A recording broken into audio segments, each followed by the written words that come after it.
The Good Old Grateful Deadcast, the official podcast of the Grateful Dead. I'm Rich Mahan with Jesse Jarnow, exploring the music and legacy of the Grateful Dead for the committed and the curious. Lords and ladies, welcome back to Season 5 of the Good Old Grateful Deadcast. I'm your co-host, Rich Mahan.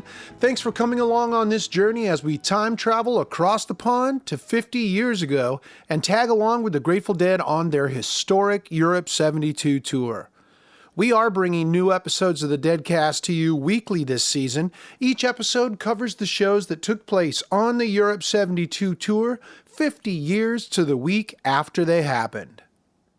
Visit us at our website, dead.net/deadcast, and explore the extra materials we have for you to devour for this episode. In fact, we have been releasing a daily dose of Europe 72 ephemera during Season 5, and there's new content for you on the regular. Also at dead.net/deadcast, there's all of our past episodes, including the complete Seasons 1 through 4, and you can link from there to your favorite podcasting platform so you can listen where you like to listen. Thanks very much to everyone who's contributed stories over at stories.dead.net. We still want to hear from you. Was Europe 72 your favorite album ever at one point? What was it like when you first heard it? How did it change the way you felt about the Grateful Dead? We need your input. Give us your stories over at stories.dead.net. Hey, how about some new Europe 72 music for your collection?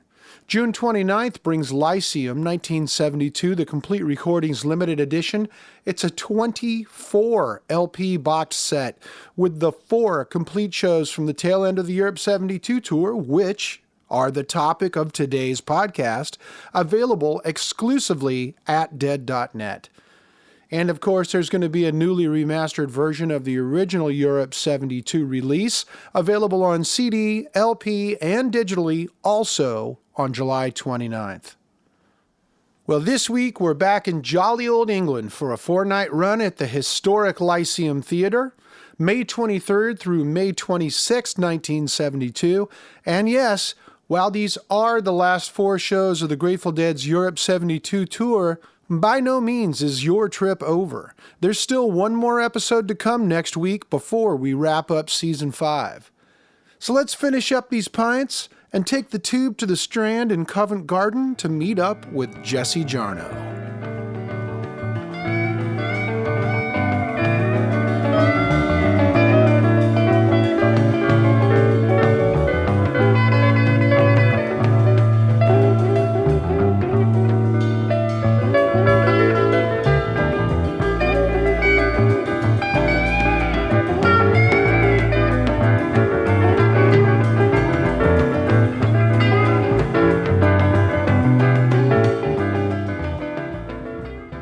The Grateful Dead and their family returned to London near the end of May 1972, 7 weeks after their arrival.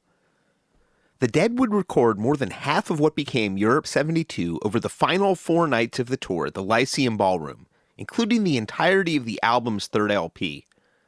The shows at the Lyceum would become instant legends for band and fans alike. Everybody loved the Lyceum. Allan Trist of Einstein Publishing. That tour-ending run at the Lyceum, right in the heart of the theatre district of London in the Strand, was pretty special because the band always liked to settle into a venue for several days and get comfortable, and that really did happen at the Lyceum. You've seen the set lists, the way they structured 4 days of music. It had such a good vibe, and of course I think it had 2 stacks of balconies and things like that, and it was a beautiful venue. Grateful Dead archivist and legacy manager David Lemieux. To end at a beautiful theater where you really get to settle in. Paris is nice, a couple nights in Paris. Wembley's nice, a couple nights there. But to really settle in for 4 nights with the new riders, you get to hang out with the new riders, stay in a hotel and not have to leave for a while, I think was very special. And you hear it in the music. As part of our daily dose on Dead social media, we've posted a wonderful photo of the Lyceum, taken from the stage by Marianne Mayer before one of the shows. It gives a good feel for the venue. The promoters who'd worked with the band throughout continental Europe flew to London to celebrate. as did representatives from Warner Brothers, who set up promotional tables at the venue. Making it a proper Grateful Dead evening, the new Riders of the Purple Sage even opened all 4 shows. Their record company, Columbia, came and did promotions as well. For a lot of our friends that we'd made throughout Europe and in London, of course, were there too. So that there was a sense of an extended Grateful Dead family affair going on there too, you know. I remember Jean-Jacques and Danielle from Paris were there. I'm sure there was, and I think there was somebody from Holland. I can't remember. Danny Brooks, of course, and other people that were part of our London associates, record company people. But it was a grand finale in that way. Dana Brooks was the editor of the Book of the Dead, a free concert program distributed at the door each night. More recently, it was reproduced as part of the Europe 72, the Complete Recordings box set. Significantly, it was the first extended publication about the Dead. Though it was only 30 pages, it contained interviews with all of the band members and a detailed biography that still holds up as a solid representation. Plus, lots of cool photos. It was Dana who wanted to make this happen. And we said, sure, how can we help? You know, because I don't think we had the ability in those days to actually put a program together. But it needed a professional publishing person, which we later became. Nicholas Meriwether is a founder of the Grateful Dead Studies Association and wrote liner notes for the excellent new box set of the Lyceum shows. I think the book does a great job of one of the bigger points about the entire tour, which is you listen to a band that's really trying to communicate with folks that they don't have any presumptions about. By 1972, they know who their fans are. But when they go to Europe, there's this whole other sort of ethos that envelops them and really makes them think about how do we want to convey who we are, what our project is. Because in 1972, they're also at an apex of the term that comes to mind is empire building, but that in many ways, that's the opposite of what they mean. What we're getting at, though, is this sense of a self-contained project that's based on music, but it's much more than music. It's music as a way of establishing community. That week, Bill Kreutzmann told an interviewer for Beat Instrumental, "The Dead is just some kind of contact that we try to make with an audience of people. When you're inside it, it's a hard thing to say." The Dead arrived in London with a day or two to spare. There was some additional work to be done as well. Well, benefit work. I'm not sure when in the run it happened, but we'll place it here before we get too carried away. The most interesting thing that happened for me at that was a return back to the Glastonbury Festival, because that had happened in 1971, despite the fact that the Dead hadn't been able to kind of be the headliners of it. Pete Townsend was there, and there was a wonderful English band of our ilk then called Hawkwind, you know, that played. And these were all recorded, but the festival lost a lot of money because as an original festivals often do, you know. I think it was John Coleman was involved with financial affairs along with Andrew Kerr, and he asked me if the band would give some music to an album that they were putting out to try to raise funds to cover their debts. And the Dead said, yeah, we'd love to. And they looked through the files, because in those days they would listen to 2 tracks a lot on the road in America too. You know, I mean, they would do instant, replay of the concerts as part of their sense of their due diligence about their work. Bill Kreutzmann told Steve Turner of Beat Instrumental, "We listen to the tapes and scrutinize what we've been playing. Sometimes we surprise ourselves at what we've played. We listen to see how we can correct ourselves. Maybe we listen and the whole feeling of our performance has been wrong. It never hurts us to play it back. Not only do we learn about playing, but also about recording techniques." They'd been checking in to the tapes as we went along, you know.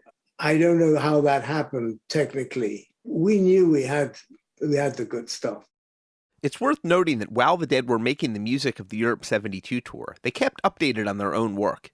When playing any given Dark Star on the tour, they may have just listened to any of the previous Dark Stars. Quickly, though, the appropriate good stuff was located.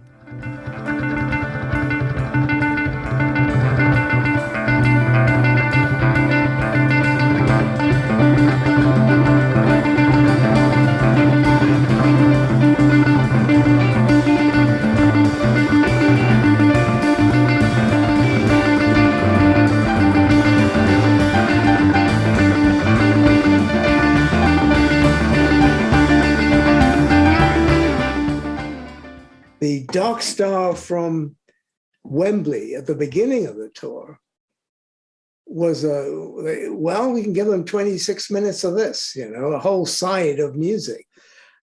During that Lyceum stretch, Garcia and Matthews and myself, we walked down to Soho to a studio to mix the Dark Star.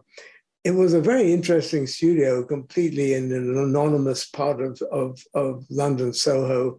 It was not a difficult job for Jerry and Bob to mix down the tapes, It was a full-on studio. And we were told at the time that one of the Beatles' earlier albums had been mixed there by their arranger, whose name I still forget. And that was so interesting to have that little step back into history and tie together different things like the Glastonbury Fair and a Beatles recording studio, and we were at the Lyceum. It was just like we were in San Francisco, going down to a studio and do something. London was our town, at that point. And so it was that the Dead released the first live music from the Europe 72 tour, finding its way onto the triple LP Glastonbury Fair, the Electric Score, released by Revelation Enterprises in July 1972.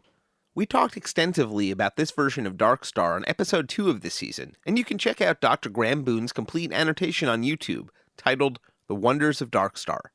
Besides the original Dark Star 7-inch and the live Dead version, it would be the only Dark Star released until Two from the Vault in 1992.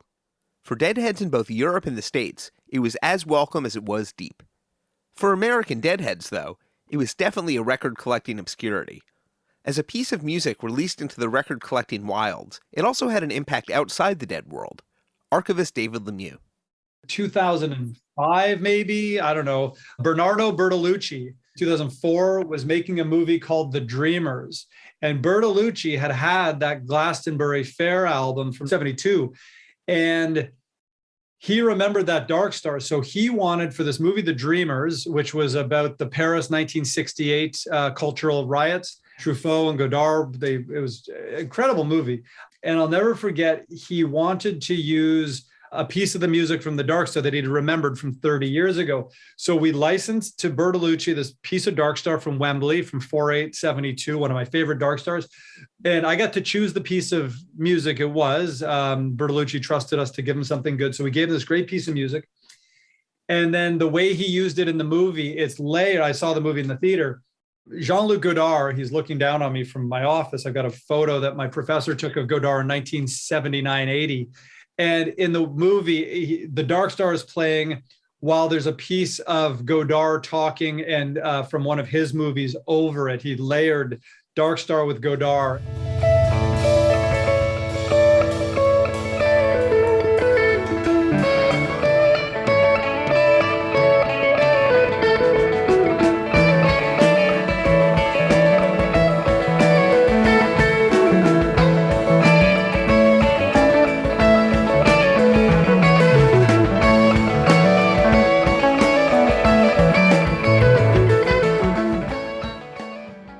Rolling into town the morning of the first show were Joe's Lights, the former Fillmore East lighting crew, semi-adrift in Europe since the closure of the Rainbow Theatre earlier in the year.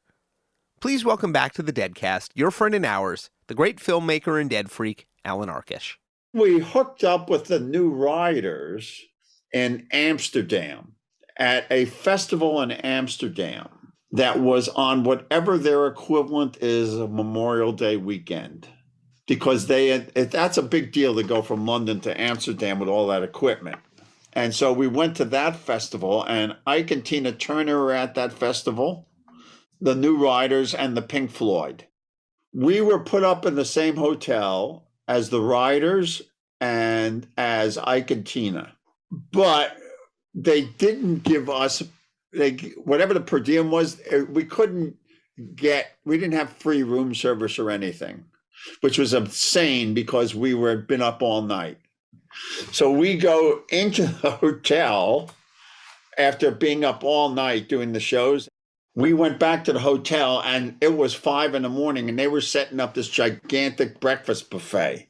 So we told them that we were guests of the festival and we gave them all the names. We were not to be denied. And we decimated the buffet. And just as we were finishing out of the elevator comes Marmaduke and the new riders. Hey guys, will we see you? Are you doing the shows in London? And I remember us saying that we would be taking a later ferry than theirs. So Marmaduke gave us all their leftover hash. This is the kind of thing you remember.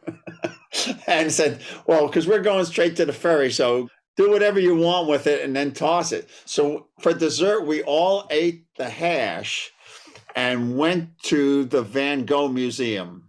We ate that hash, and being up all night, we go to the museum with the Van Goghs. And they are like spinning off the walls. And then we slept on the ferry. Be sure to check out Allan on the YouTube series Trailers from Hell. The new Riders of the Purple Sage had been having their own adventures since making their European debut playing before the Dead at the Bickershaw Festival. They played a handful of other shows in the UK before heading over to the continent. Our friend Corey Arnold has pieced together all the details on his Hooterolin blog. We've posted a link at dead.net/deadcast. David Nelson has a few memories of the tour. We were eating at this place. It was before a gig or after the gig. And there was this location, this restaurant that was like, and it was Europe. So I wasn't familiar with how they do things here. But you go down and you go in to like a concierge or a doorman, you know, and somebody came up and asked me something that rang a bell to me, and I thought, oh, yeah.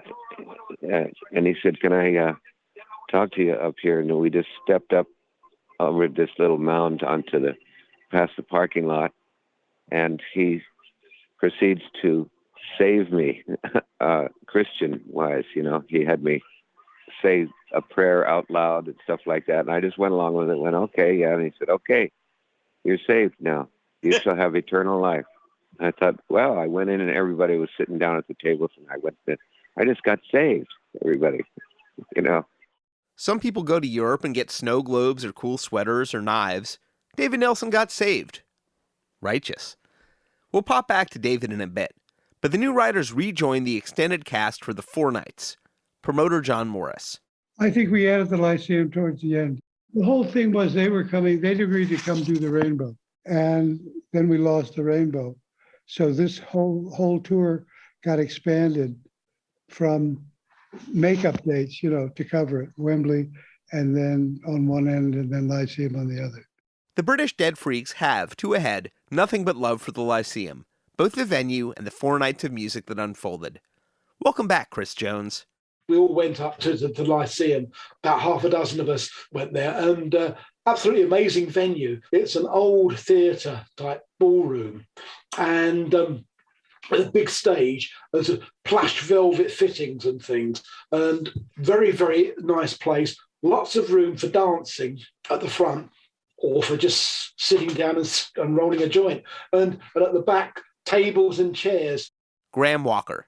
It's in the centre of London. It's just off the Strand, which every American's heard of. So it's right there, close to the West End. And the esteemed music journalist Ken Hunt. Directly across, at a diagonal angle, is the place where the first occurrence in English of the word folk song occurred.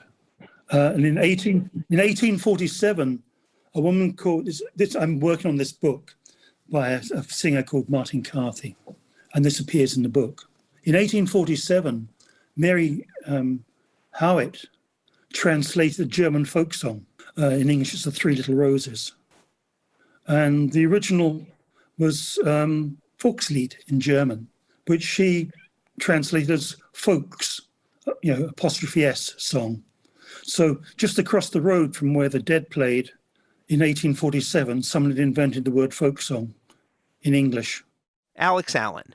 It's a strange place because it was built in the 19th century sometime as a theatre, but then it sort of get into difficulties of theatre, and they converted it into what was called the Lyceum Ballroom. It's all down as the Lyceum Theatre on everything, but I think technically then it was actually called the Lyceum Ballroom. Originally opened in 1834, replacing an earlier iteration of the Strand Lyceum located nearby, the Lyceum the Dead played had many lives in the nearly century and a half between its first curtain raising and when the Dead came in 1972. It had been an opera house, legitimate theater, a cinema, and in the 1940s became a ballroom. In the early 60s, before the Beatles hit big even, it was a pioneering dance music venue, one of the first places in the world where people grooved to records spun by a DJ. And it, of course, had another life in the hippie era. They'd stripped out all the seats downstairs, and then they had quite a big stage, and then at the back there was a bar and tables. And before that, it had things like the Miss World contest held there. It was quite a sort of eclectic mix. If you look at it, the two venues in London that were closely corresponded, I suppose, to the Fillmore and the Avalon were the UFO, the UFO, and the Middle Earth in Covent Garden. When they closed down, what then emerged was something called the Midnight Court, which was at the Lyceum. Everybody who were, if you like, counterculturally A-list pretty much played there in 70, 71. And basically, the Midnight Court, it kicked off at midnight, and we turned out into the street again around 6, 7 o'clock in the morning. And there were 4 bands at a time that played, each show. Bands I saw, there were mainly the British bands. The Nice, Coliseum, John Mayall. A fractured dust leap forth, ripped down all hate, I screamed. The lie that life's all black and white, screamed from my skull, I dreamed. Romantic fact of musketeers, foundation deep somehow. But I was so much older then, I'm younger than that now. That was The Nice, featuring Keith Emerson, doing Bob Dylan's My Back Pages from their live album Elegy. Graham Walker was a Deadhead for sure, but the Dead didn't really come through. Live Dead was the album. If I was ever dubious about my interest in the Grateful Dead, Live Dead confirmed my lifelong connection to it. My favourite bands through the late 60s and early 70s were Traffic, who never disappointed. They always played great sets. The Nice, before Emerson became a bit of a cliche. Bless him, though, because they were excellent. They really were. And Pink Floyd, I can remember I was at a classical concert a few years back, and it was, I think, the London Symphony Orchestra. It was up in Leeds, which is not that far away from where I am. I was talking to a guy next to me, and he was writing a PhD on emotion in music. And I said, oh, that's interesting. So we talked for a while, and I said, the one or two classical things that mean a lot to me in terms of, the emotional pull. And I said, during that time, I would go to a Pink Floyd gig, and every time they did Saucerful of Secrets, I would cry. In early 1972, just before the Dead arrived in Europe, Pink Floyd had debuted their Dark Side of the Moon live show, releasing the LP a year later. I was surprised at how many British heads no longer flew their freak flags for the Floyd. A couple of friends of mine stopped going to see Pink Floyd because they never forgave them for what they did to Sid. I forgave them. And I mean, as it turns out, I do exactly the same in my situation. This was the counterculture. This was the late 60s, early 70s. It was us against the world, and we were the minority. They were our band. They were the house band until they got too big. And it wasn't the same, because the counterculture became corporate and became mainstream and became nothing like it used to be. The optimism had gone to some extent. Chris Jones. I saw them do the Dark Side of the Moon show when that just come out, the Floyd at Earl's Court. And as I said to a lot of people at the time, it pretty much left me cold. I mean, a lot of people loved it. I mean, they loved the light show. They loved the carbon monoxide, the dry ice effects and all that sort of thing. No, I liked the music, but what I didn't like about it was I could have played the record and I could have listened to the show and I wouldn't have been able to tell the difference. But then the Dead came to town. With the Grateful Dead, you go along there and everything is different. You know, same songs, it's different. I mean, how many times have I listened to, He's Gone or Tennessee Jet or Loser or Ramble on Rose, and they still draw me in because every time you listen, that guitar playing in particular or the bass playing, it's not the same. You know, the drumming isn't the same. There's something new every time. There were two essential attractions. One was the music, and one was the culture. Certainly for us over in the UK, the Dead personified to a large extent the counterculture that was coming, and a lot of our changes and our influences were coming from San Francisco, and the Dead were very significant in that.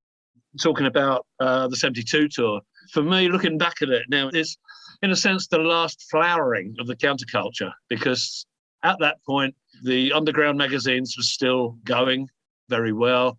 So there's a lot of information being shared, and people were prepared for the Dead to come over. Everybody knew what it was all about. And I've been to a lot of shows at the Lyceum before then, in 70, 71, with a lot of really good bands. But it was never quite the same as it was for those 72 shows. I've never seen so many people crammed into one place in my time. They were swinging off the stairwells. It was amazing. And in a sense, it was the last gathering of the tribes in the UK before it got, I don't know, corporate, cynical. And it was magical. It was absolutely amazing. It became everything that I'd hoped it was. Promoter John Morris. They were probably some of the most amazing shows we ever did anywhere, because the theater was great. It was a very, very straight venue for the Dead, but it was a beautiful place, and they loved it. Probably, yeah. It was a phenomenal venue, and it was perfectly suited for the Dead because we could open the roof. Yes, John Morris did just say that the Lyceum roof opened up. It only opened, from memory, when you could guarantee that it was going to be a beautiful summer's evening. And in London, you can't often guarantee that. So it was a very rare event when they actually managed to do it. Ben Holler of the lighting crew. We played in a hall that was built prior to 1776. That last one in London.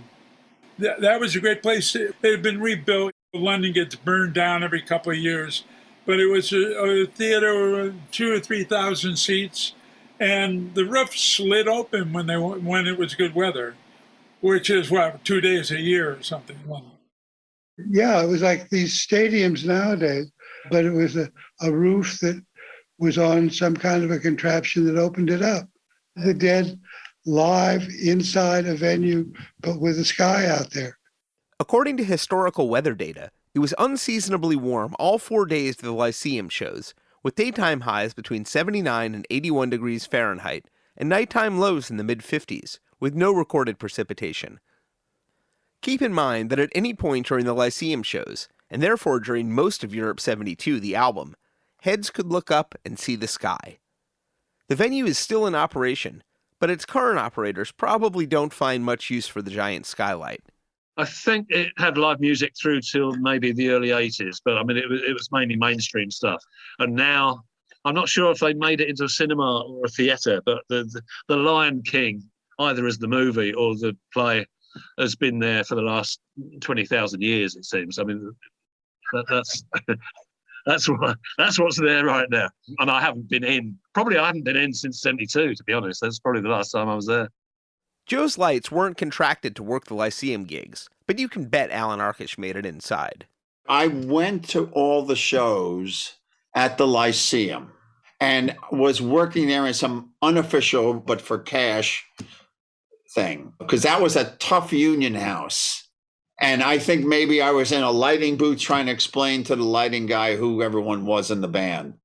Ben Haller, who had been in the light show with us, was now assistant Candace on the tour. So we were hearing a lot about the tour, and we were hearing all the stuff about the Bolos bus and the Bozos bus.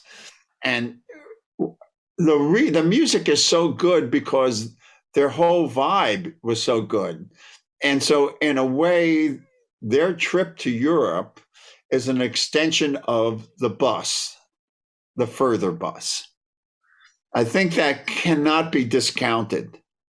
Jean-Claude Kaufman, who is my partner and who did the Lyceum shows with me, he's also the guy who did the Mean Joe Green commercial for Coca-Cola, because he was a producer. He'd gotten out of the business and gone back to his straight work, which was in the advertising business. He went into the dressing room and he said, "Is there anything more we can get you?" Everybody enjoyed it. Everybody was really happy with it. The sound checks had gone great. And somebody said, "Well, we have everything but Coke." Jean-Claude disappeared, came back an hour later with 2 cases of Coca-Cola. And the band cracked up. After the Lille show, the tour's blow stash had very likely been tossed in an airport trash can at the behest of an irate Bill Kreutzmann, an episode we discussed last episode. Or maybe the touring party had just grown wise to the fact that the blow stash had been dosed with orange sunshine. Jim Smolen. On May the 23rd, 1972, I flew from JFK Airport in New York to London Heathrow. Hopping on a bus to head into downtown London, I looked on the bus and somebody had put a placard on there that said Grateful Dead, tonight, Lyceum Theater. So I got where I was going, dropped all my things off. I'd never been to London, didn't know where I was, but I was determined to get to the Lyceum. I got there late in the day. I bought a ticket, and I believe the ticket was very cheap, under $10. For locals, it was a little easier. Ken Hunt. In the case of the Lyceum, it was just one underground line, which was really handy. And then a walk across Waterloo Bridge, of Waterloo sunset fame. Every day I look at the world from my window. Chilly, chilly is the evening time. Waterloo sunset time. Waterloo sunset time. Archivist David Lemieux. I think these 4 nights kind of take you on a journey where the first night is that triumphant, we're back in London, but now we're playing a beautiful theater. We're not in the big arena. Graeme Walker. For the Dead and new riders, the ticket probably said something like 7 o'clock or something like that for the evening show. So I turned up at a ridiculously early time of 7 o'clock. And I think I must have been the first one in for the first show. You go in through the front door and then you climb a large stairwell. And there was me about 5 stairs behind Jerry and Mountain Girl walking up the stage. And so I thought, whoa, okay, great stuff. You know? None of this green room shit. They're just kind of hanging out. I go upstairs. I mean, it was a gaudy ballroom, basically, huge, really, really large. And it used to be, ballroom dancing. I mean, that was what it was designed for in the first instance. And I went into this theater not knowing where I was going and realized it's such a small theater. I was way up front by myself. I met a group of people from Amsterdam who we ended up hanging out all night, and it was the show of all shows. I think if I remember right, it was the New Riders first, and then the Dead came on. After the Dead had played instantly legendary shows at Empire Pool and the Bickershaw Festival earlier in the tour, check out episodes 2 and 6 of this season respectively, it was no surprise that there were British heads ready to go see them multiple nights in a row. Alex Allan. Bickershaw was a tremendous experience. It was my first time seeing the Dead, lots of new songs, a really fantastic experience. The Lyceum was actually a much better venue in many ways. That was the end of the tour. You felt they were probably, a bit more relaxed, and especially being able to play 4 nights at the same venue. It was definitely Bickershaw that made me decide I must go to the Lyceum shows. And indeed, so knocked out that I must go to all 4 shows. The contrast between that and then the Lyceum shows, which we may come on to, was huge, really, in terms of the venue and the ambience. Chris Jones.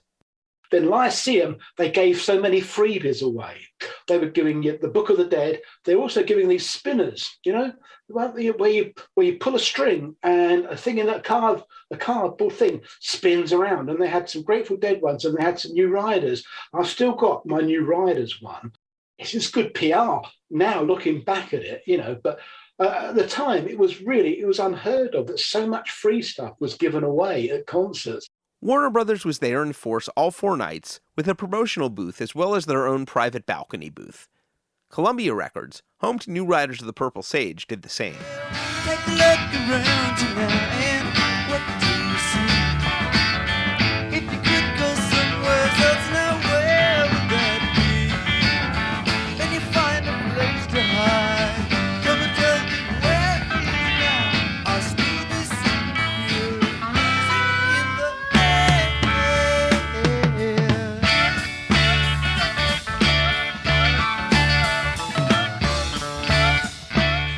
I do remember being quite impressed by the New Riders because for one reason or another, I wasn't expecting them. I didn't know there was a support, certainly on the first night, and out they came.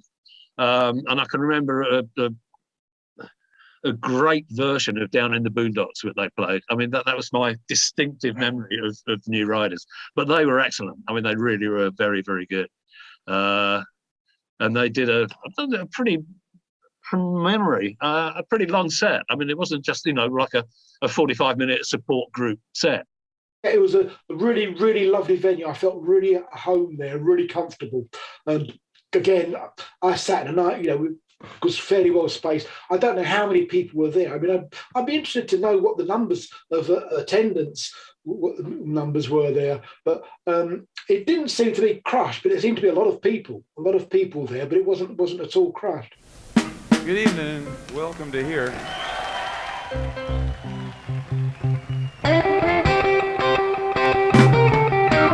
Left my home in Norfolk, Virginia, California on my mind. Straddled that Graeme road and passed Raleigh on across Carolina. Welcome to Here Indeed. It was the first time the Dead opened a show with Chuck Berry's The Promised Land, its standard home for much of the next decade. Alex Allan. And it was very relaxed because you could wander around. I don't think I did, but you could go upstairs and there were still seats on the balcony and whatever the top tier's called. On the ground, it was just open. You're just standing and you could get very close. I don't remember there being a huge crush. I remember sort of alternating between perhaps having a beer and sitting at the back and then going right up front, staring at Jerry Garcia, at his fingers and being knocked out by Phil Lesh's bass. And it may be that my audio equipment wasn't, it was pretty good, but for listening to the records, I hadn't quite realized what a contribution Phil Lesh made to the overall sound and the overall performance. And actually seeing Bob Weir and recognizing what his contribution was. Drink more sweet chariot, come down easy, taxi to the terminal zone. Cut your engines and cool your wings and let me make it to the telephone. Los Angeles, give me Norfolk, Virginia time, all aboard 1009. You're the folks back home, it's the promised land, call it the Bobo's on the line.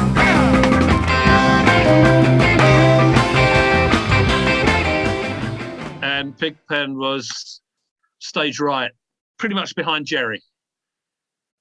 And they'd play whatever they played, and then when it was Pigpen's turn, he would just kind of wander out and probably brush against Jerry on the way out. And they'd go into whatever, Jerry would play the blues chord and boom, off they go. And I remember Pigpen very, very clearly, and that may be because I never saw him again. Maybe that was distinct, but I can clearly remember Mr. Charlie. I take a little powder, a little salt, put it in my shotgun, and I go walking out, juba, juba, juba, juba, bully, bully, bully, bully, looking high, looking low, gonna scare you up and shoot you. Mr. Charlie told me so.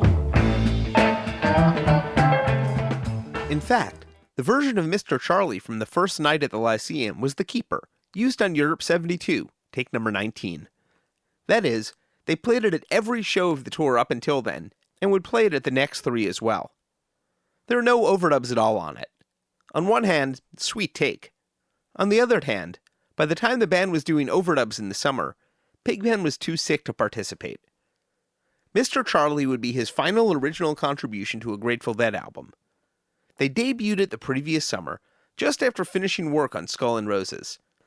This is from an early version, recorded August 6, 1971 at the Hollywood Palladium, now Road Trips Volume 1, Number 3. Rich digs it severely.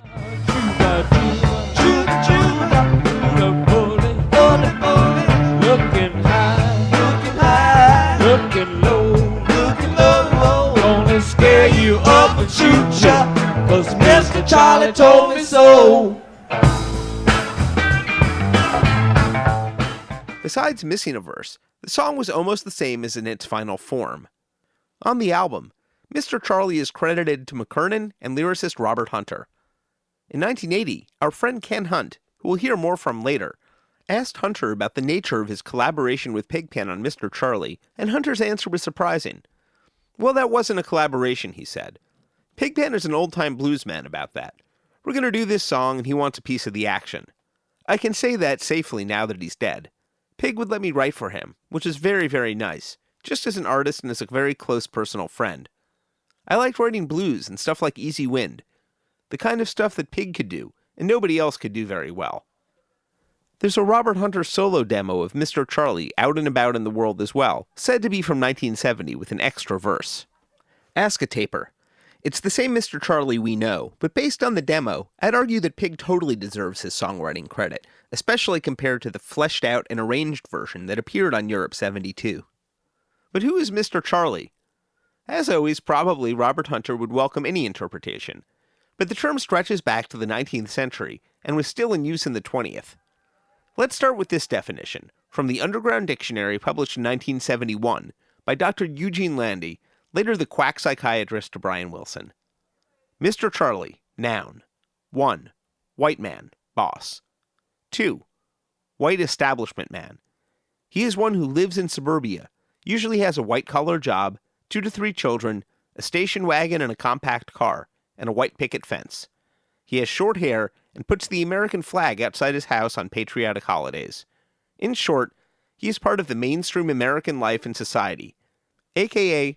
Herbie, a.k.a. Mr. Jones. See establishment. But that's the 20th century version. In the 19th century, the term Mr. Charlie was synonymous with plantation owner. Miss Anne was the female equivalent.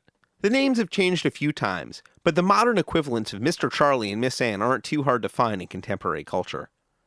Like the Candyman, Mr. Charlie turns up as a character in numerous folk and pop songs. A close read of Robert Hunter's usage finds something that's not quite as easy as the Chuba Chuba sing-along chorus suggests, that the narrator evidently works, more or less, as Mr. Charlie's enforcer. Not really a very sympathetic position.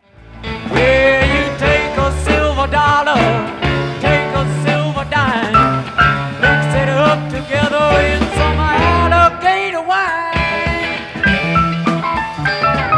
and I can hear the drums voodoo all night long. Mr. Charlie telling me I can't do nothing wrong. Chuba, chuba, chuba, bully, bully. Pigpen had debuted a few songs during the Europe 72 period that he was singing nearly every night of the tour.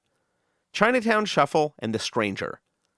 Just like Bob Weir tucked aside some of his new originals for his own album, Ace, I imagine Pigpen was perhaps doing the same for his own oft-discussed solo album, perhaps alongside Empty Pages, played a few times the summer before. Mr. Charlie disappeared when Pigpen died, and a sad side story of the Lyceum shows is that they were the final performances for Pigpen's repertoire. though Bob Weir revised some of his covers later on. Mr. Charlie returned after the Grateful Dead dissolved, performed at various points by Phil Lesh and Friends, The Dead, and Dead & Co. Gonna scare you up and shoot you. Mr. Charlie told me, Mr. Charlie told me so.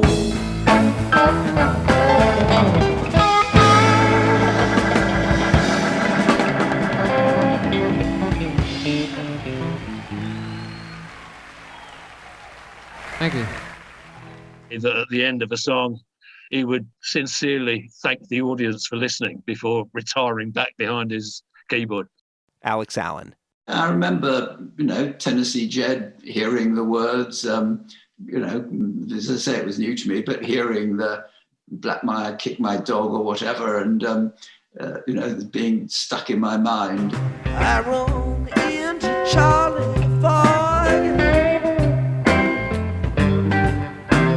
He blacked my eye and he kicked my dog. My doggy turned to me and he said, "Better head back to Tennessee, Dad." It was the Robert Hunter lyrics that really grabbed me, and hence my website was primarily. It was its focus is obviously Grateful Dead, but actually most of it now is Robert Hunter stuff. Alex's site, whitegum.com, is my first stop when researching the finer footnotes of Grateful Dead lyrics. We've talked to him a bunch about Robert Hunter's lyrics, especially an episode last year called Keys to the Rain, celebrating Hunter's 80th. And I remember things like China Cat Sunflower, seeing, actually, I don't think I'd realized that Bob Weir played his part in there, the familiar riff at the beginning. And so it was great to be able to get right up front.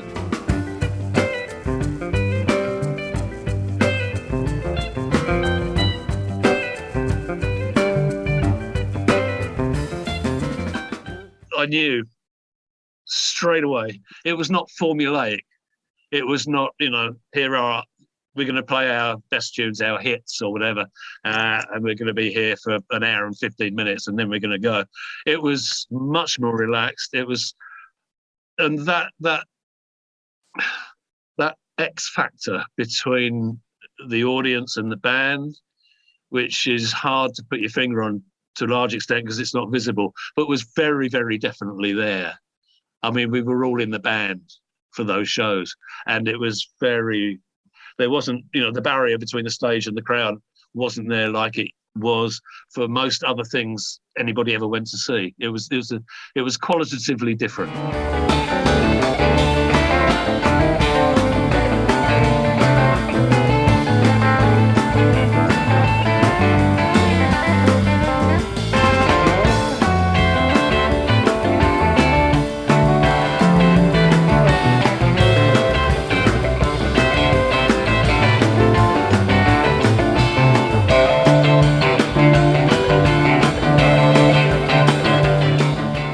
China Cat Sunflower, I Know You Rider combo made the final set of mixes when the band was picking the album, as did versions of Chinatown Shuffle, Jack Straw, and Comes a Time. We'll post a full list of the tour mixes with our episode next week. In the first set, they even debuted a song that received a 3-star marking on the tape box itself, though didn't make the tour mixes. I wanna jump it up a radar ball. I wanna holler, but the joint's too small. Young man rhythm got a hold on me too. I got rockin' pneumonia and the boogie woogie flu. Lord, Rockin' Pneumonia and the Boogie Woogie Flu by Huey Piano Smith and producer Johnny Vincent had a very brief life in the Dead repertoire. A few versions in Europe, and one more in the States before slipping into Jerry Garcia's side songbook occasionally. People in the crowd really wanted to hear Dark Star.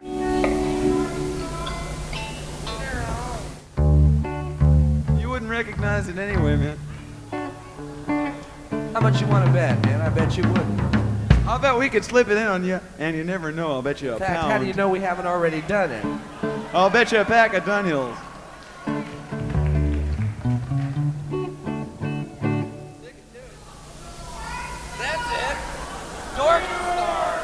And I point this out because if you listen very closely, I'm pretty sure you can hear an interjection by Ben Holler of the lighting crew. In our episode about the shows in West Germany, he told us about how he would sometimes prank the band by yelling for the Jefferson Airplane's White Rabbit or getting somebody in the crowd to do it for him. Compare how he says White Rabbit here White Rabbit with how it sounds when somebody shouts for it at the Lyceum. White Rabbit! If it's not Ben, shout out to the second White Rabbit shooter, or shouter. The Dead didn't play White Rabbit, though the next night.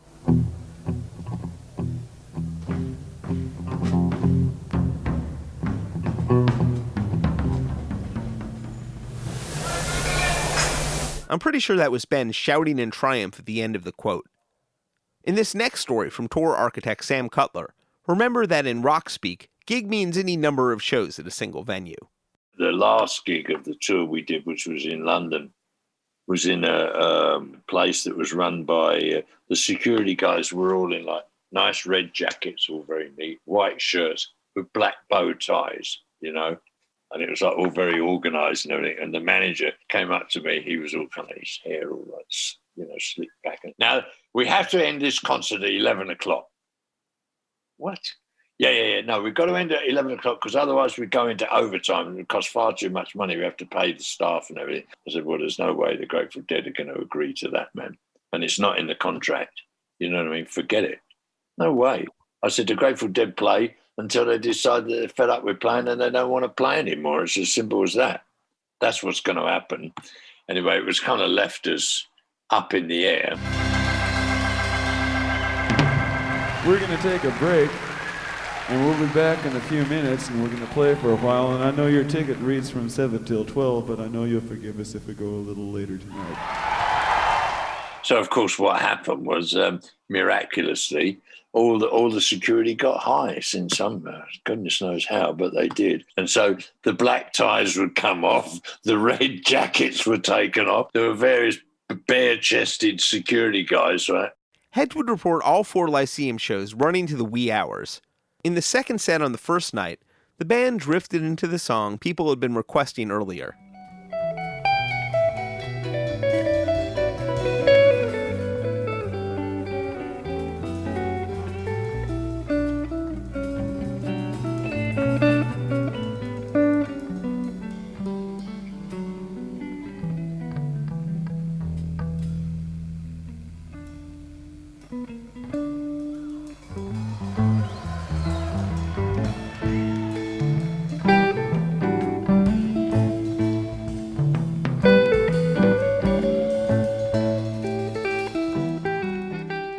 Please welcome back Graeme Boone.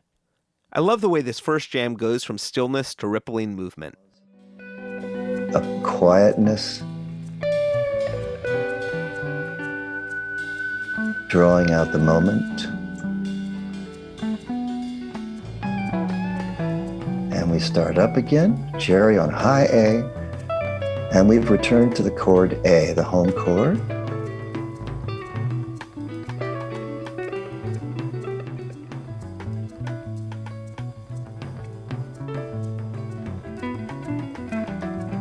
Jerry with his classic triplet solo style. 1, 2, 3, 1, 2, 3, 1, 2, 3.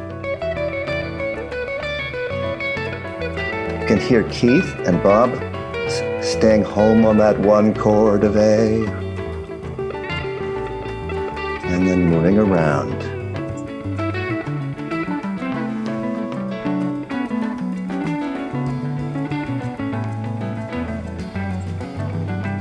Energy is growing. Move back to E minor. Jerry starting to build back up. Up to high A and then back down again. And then holding that beautiful D note, riffing on that D. Listen to Bob's hearing Jerry. Since its debut in late 1967, Dark Star had expanded and mostly expanded more. It would do the same after the Europe 72 tour as well. In its first few years, the song's improvisation followed a more structured path, with Bill Kreutzmann and Mickey Hart on hand percussion, with Kreutzmann often shifting to full drum kit by the end. When Hart departed in 1971, Kreutzmann shifted his strategy, jumping on the kit from the start, giving him a space for the one is where you think it is style drumming that we discussed in the Netherlands episode. One of Kreutzmann's nicknames inside the band was the Gang of One, and I totally hear that in pretty much every Europe 72 Dark Star. Really nice feel through here. Jerry with repeating riffs that really get people on a burst of energy. Still on an A chord. Really beautiful chording from Bob. And then some great backup from Keith. And now you can hear Pigpen on organ.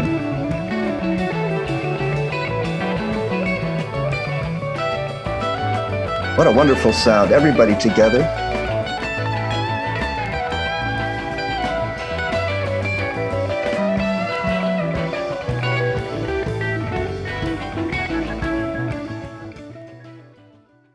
Once Kreutzmann starting the song on drums, the jam structure began to shuffle, with motifs showing up everywhere. And then here comes Bob with this interesting vamp on E minor, a kind of a 2-chord vamp.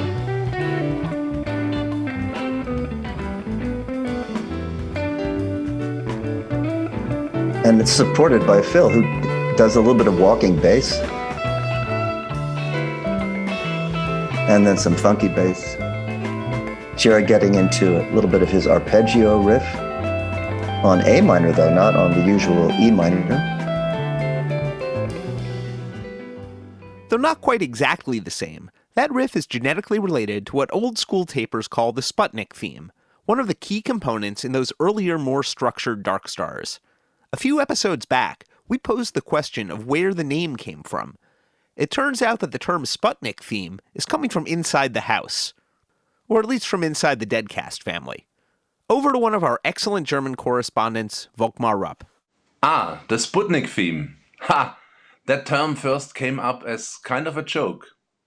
In the late 80s, early 90s, Uli and me started to discuss and time all the Dark Stars we had at that time, which weren't that much. Very soon we discovered some reoccurring themes. Hey, this one sounds like a Sputnik. What? Yeah, it sounds like a theme from outer space, traveling around as some kind of weird satellite. Ah, and in some way it connects the Dark Star to the Earth. And so we coined the term Sputnik. Later on we agreed with Jim Powell on it, and since then it has settled into common vocabulary. Our first description reads, Sputnik, slow starting tingling, often by Jerry alone, moving into high-pitched guitar picking, appears as early as 68, in 70 used as transition out of space, later incarnations have a hint character only. Many solar orbits ago, Uli and Volkmar compiled a miniature book with their Dark Star maps. We've posted a link at dead.net/deadcast. And all of a sudden, Phil hitting A major harmony. Are we going to go back to Dark Star? Looks like Bob wants to, maybe.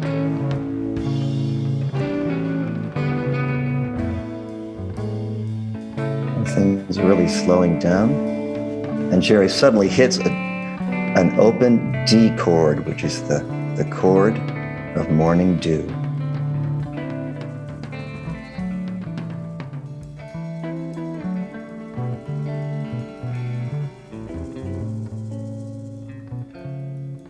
Bob's still thinking of Dark Star there for a second, but... And then we're into Morning Dew. It's interesting because it's also Mixolydian, but it's in a different key, so the feeling is different, and the feeling of your fingers on the instruments is different. beautiful performance of Morning Dew following Dark Star.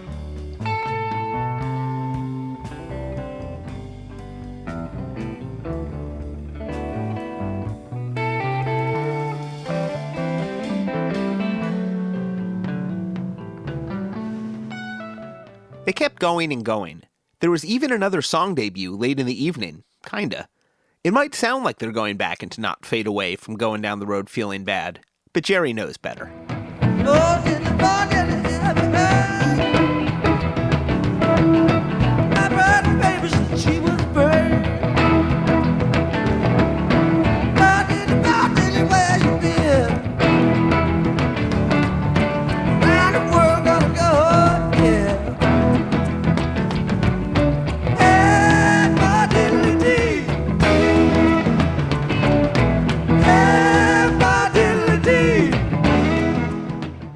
The Dead had played Hey Bo Diddley when they backed the rock legend at the Academy 2 months earlier and soundchecked it a few times since.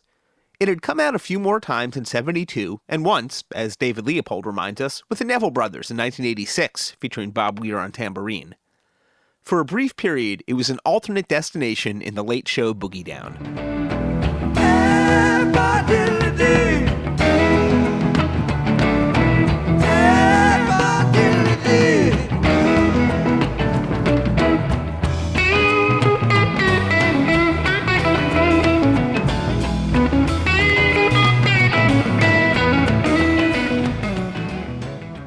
The Times of London gushed about the show.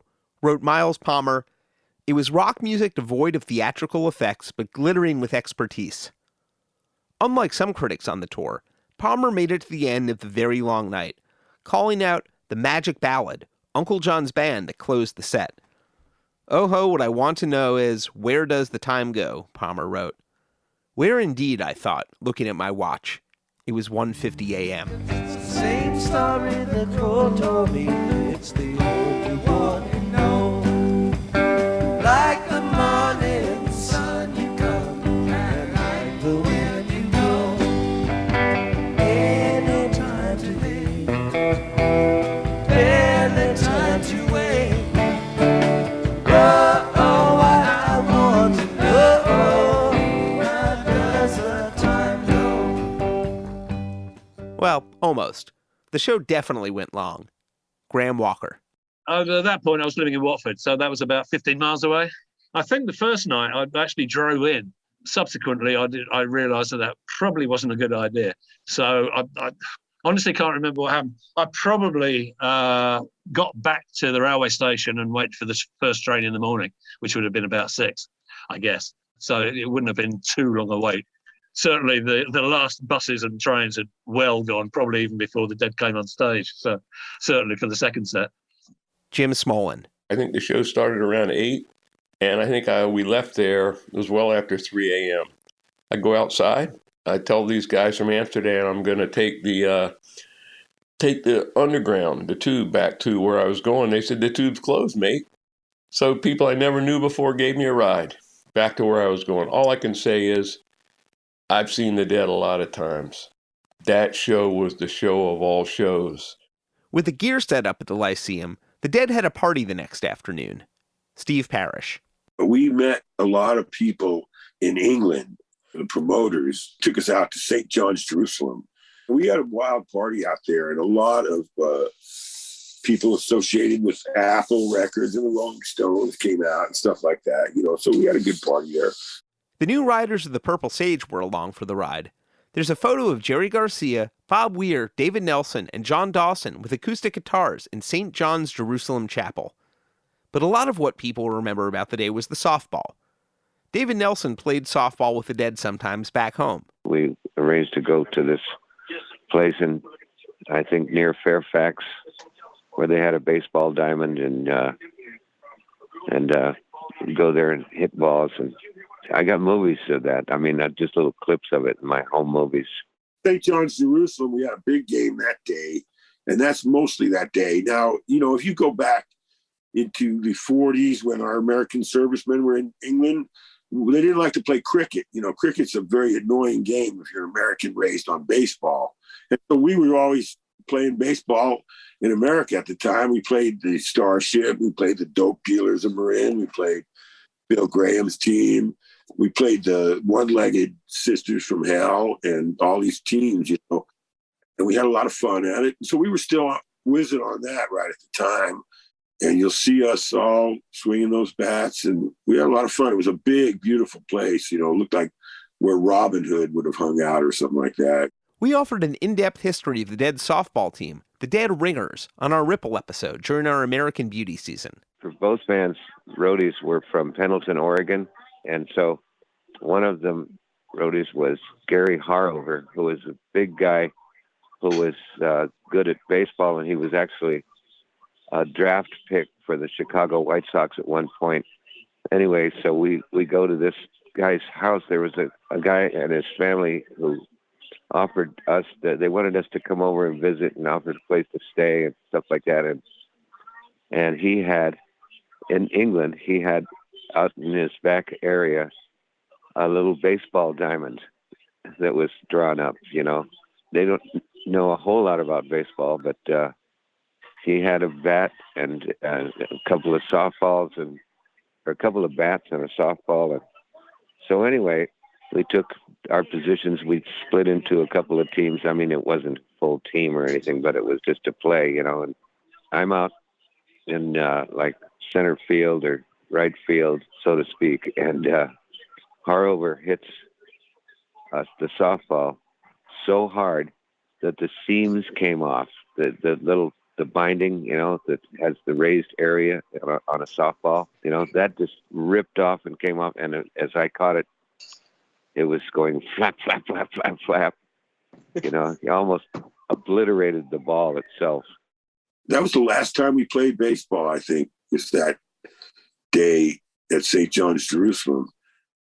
That was the last baseball game that was on. And there were some films of it. Mary Ann Mayer took a lot of great pictures there of us because we were really camera shy. Didn't let a lot of people take pictures, unfortunately. We've posted some sweet action shots of the Dead Ringers' last intra-squad game as part of the Daily Dose on social media, including a shot I love of Jerry Garcia flagrantly distracting outfielder David Nelson. Then it was on to the Bozo and Bolo buses one more time, an hour or so west back to London for night 2 at the Lyceum. Archivist David Lemieux.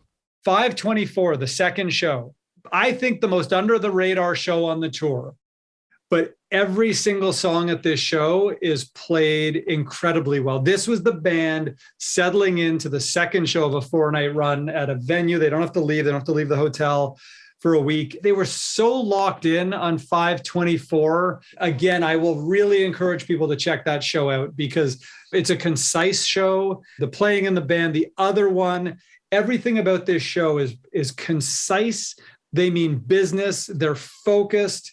They're together. It's positive energy. In the audience was music journalist Andy Childs, who'd been blown away at Empire Pool. I bought tickets for the middle 2 shows. It was intimate. It had the feeling of a very kind of living room concert vibe because the Lyceum isn't that big. I mean, that's why I wanted to go after the Wembley show because the Wembley show is, you know, it's quite a big arena, and if you're in the wrong seats, they can look a long way away. But with the Lyceum, there's a sense of intimacy, which I thought was always important with what they were doing.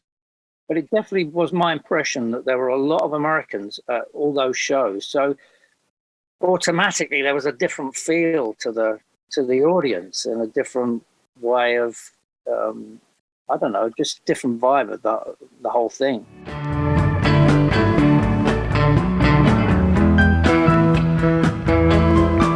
Well, I married me a wife. She's been trouble all my life. Brought me out in the cold rain and snow. Please welcome back Bill Giles, now of the Grateful Dudes. The thing about the Lyceum is just the nicest venue. It's a ballroom. So there's a floor for dancing. At the back, there's a balcony. And the balcony has tables and chairs. You can sit at your tables and enjoy, whatever's going on stage. And that's what I did both nights for the new riders. sat up on the balcony, had a good time watching the band from the balcony, and then went down onto the floor and right at the front for the Dead, and then sort of standing a few yards from Mr. Garcia's feet. It was an outstanding experience. This next one's dedicated to all you sots back there at the bar. I want you to think it over.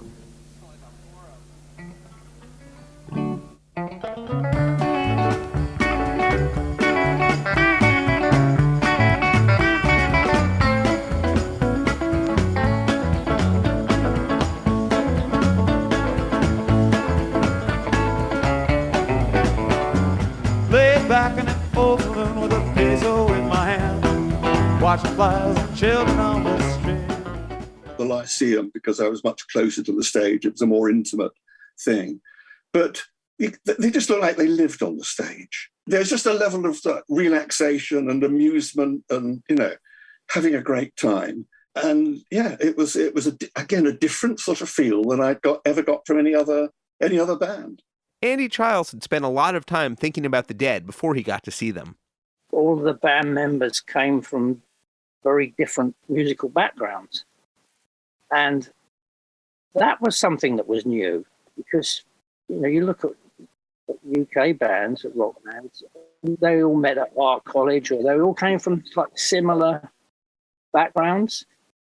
And for a rock band like that to consist of members that came from classical music background, folk, country, bluegrass. I mean, that was quite unique. And it reflected in the music. It was something I read about called, it was called dissonant counterpoint. And when I heard Live Dead, that did it for me because Dark Star is the epitome of that. And that record I had to play 6 times, 7 times. And every time I heard it, it sounded different because I was listening to something different in the mix. And it was a great example of loads of different styles coming together that shouldn't have worked. They were all different. It shouldn't have actually coalesced the way they did, but they did. And I was really looking forward to hearing that at the Lyceum, and they didn't disappoint. I mean, it was just amazing. Don't murder me. I beg of you, don't murder me. Please don't murder me. The whole experience of the Lyceum kind of confirmed what I thought was great about the band, and it was just totally different from any UK rock gig that you would go to at the time. Very, very different, very different. I mean, it was eclectic. It was relaxed, very friendly, and just the whole range of material that they covered. It was very exciting. I put those shows down as in my top half dozen shows I've ever seen. Their sound was so different and their competence on stage was so advanced compared to, and their relaxed nature on stage. It was like, it was like a party going on stage in a way. But the sound, there was a clarity to the sound that you didn't hear with your typical English bands, the Claptons or indeed the Hendrixes or what have you. Who were playing through Marshall amplification, which tends to distort rather than the beautiful Macintosh PA that the Dead had and their sort of Fender-based guitar amplification. The sound and the way that they approached the gig was it was different from anything that anybody had ever really seen before. And I think people forget perhaps just amongst the enormous musical talent in the band, just how good they sounded and how great they looked, like I said earlier, like they live on stage. The Grateful Dudes will be celebrating Europe 72 this summer at the event Playing on the Farm. We've posted a link at dead.net/deadcast.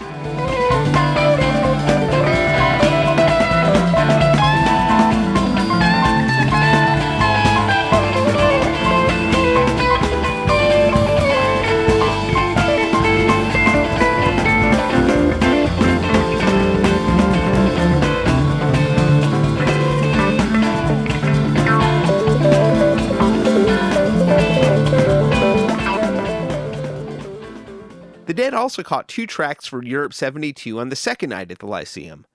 The first had been in their repertoire pretty much continuously since 1966, the definition of an old standby. Here's how It Hurts Me Too sounded on November 10th, 1967 at the Shrine in L.A., now on the 30 Trips Around the Sun box set. You said you was hurting, almost lost your mind, 'cause the man that you love hurt you all the time. But when things go wrong with you, it hurts me too. Not too different from Europe 72 in some ways, besides the moodiness of the 2 drummers. But I also think Pigpen had pretty clearly become a better singer by 1972, and the band had gotten better as well. I love the little handoff from Garcia's feedback to Keith Godshow's piano while Pig is singing here. You love him a little more when you should love him less. Why pick up behind him and take his place? 'Cause when things go wrong. Pigpen almost certainly learned it from Elmore James, who credited himself as the author of the song, and who released his version in 1957 with the Broomdusters. You say you're hiding, you almost lost your mind. The man you love, he hurts you all the time. When things go wrong with you,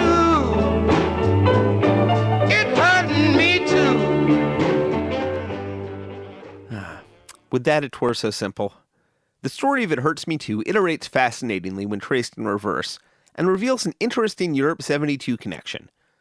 17 years before Elmore James's version of It Hurts Me Too, in 1940, Tampa Red recorded a song with the same name, same melody, and some of the same words. I can't be happy, mama, for being so blue when you keep on worrying the way you do.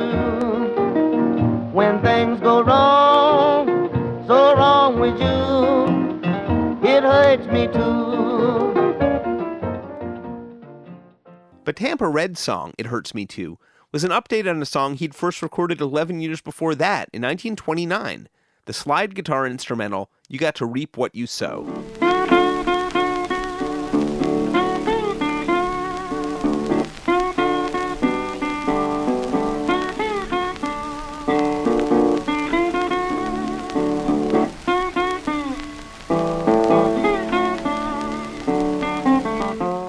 If that sounds familiar, it should.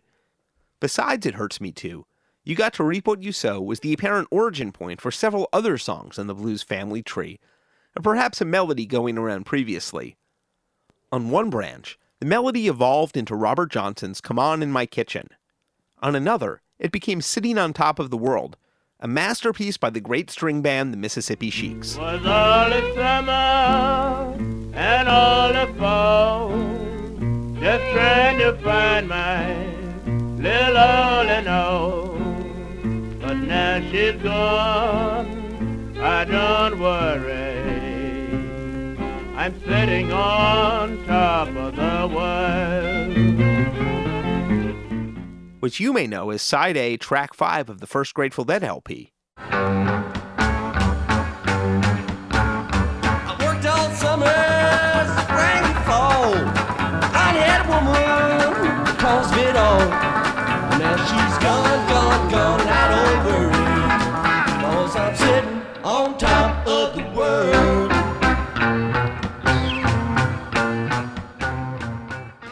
To summarize, 2 songs in the Dead's early repertoire, It Hurts Me Too and Sitting on Top of the World, seemingly derive from the same common tune. Coincidentally, the Dead had just brought Sitting on Top of the World back into the repertoire for the final time a few nights earlier in Munich, and they'd play it on the first and third nights at the Lyceum, the last 2 versions of the song ever played by the band. Bummer. Sorry, Dallas, you've been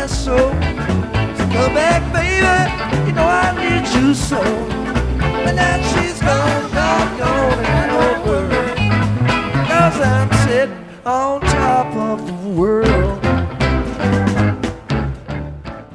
And for that matter, the version of It Hurts Me Too on the second night at the Lyceum, included on Europe 72, was the last version they ever played. Wrong with you. It hurts me too.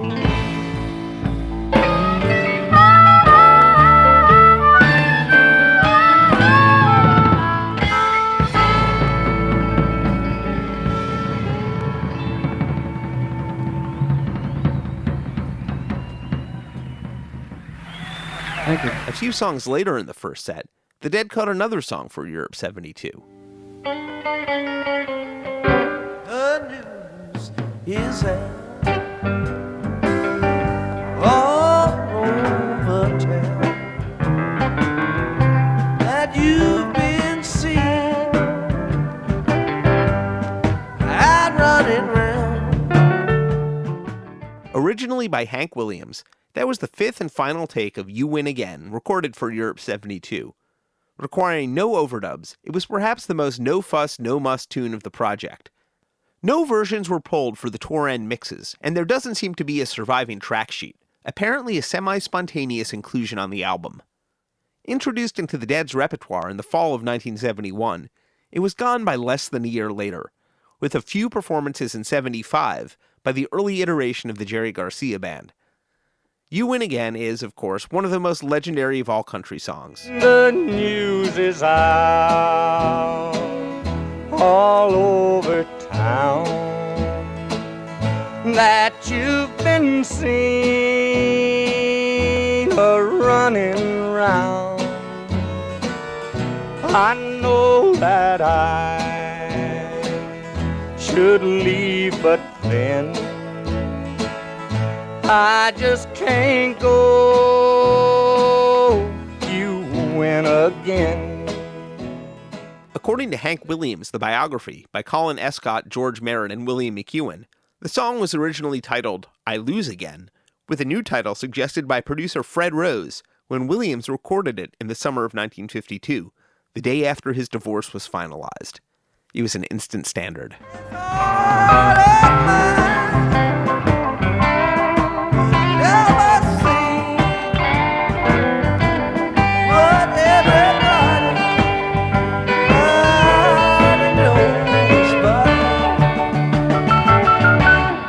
Trust in me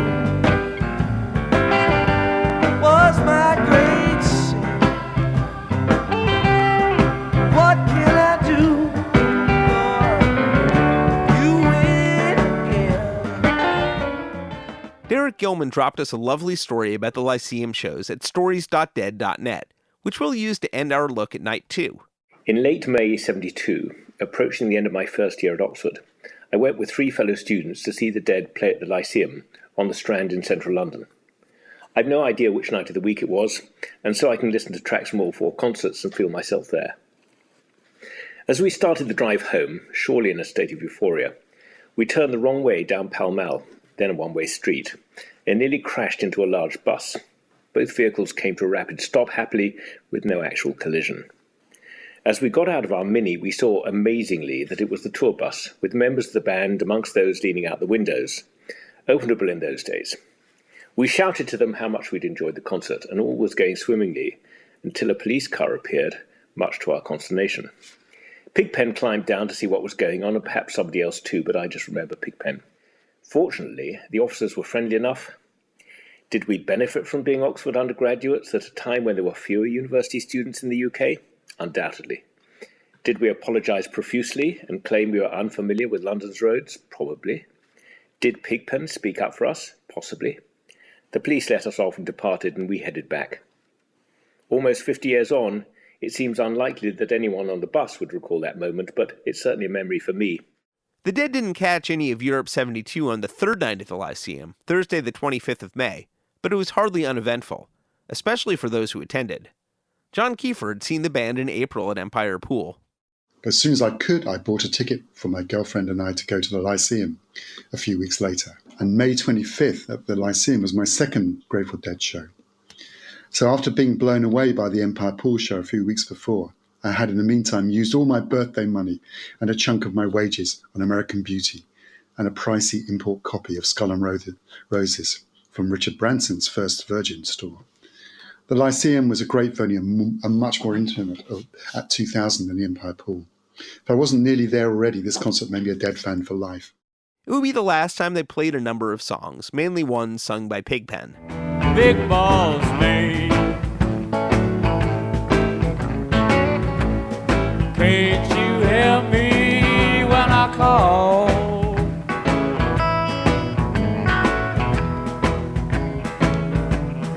Well, you ain't so big.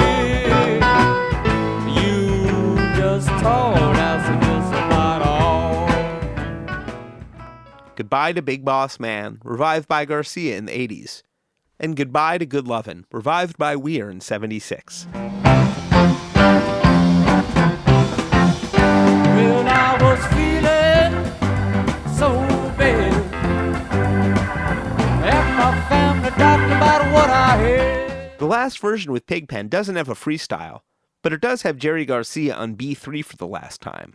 Doctor, doctor, Mr. MD. Doctor, can you tell me, doctor, what's ailing me? Doctor, and he said, hey, hey, hey, hey, yes I do.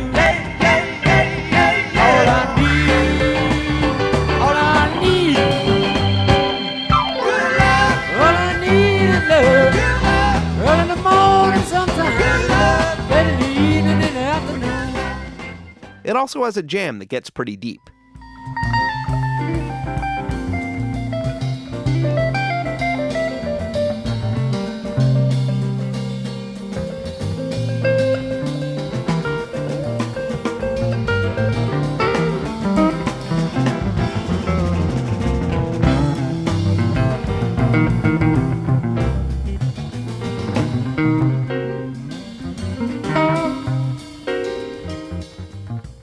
The first set of the 25th of May show is also the last time one of my favorite things happened.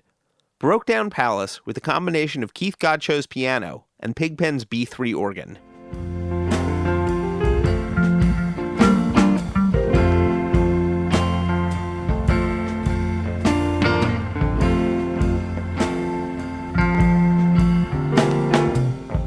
Gone to play.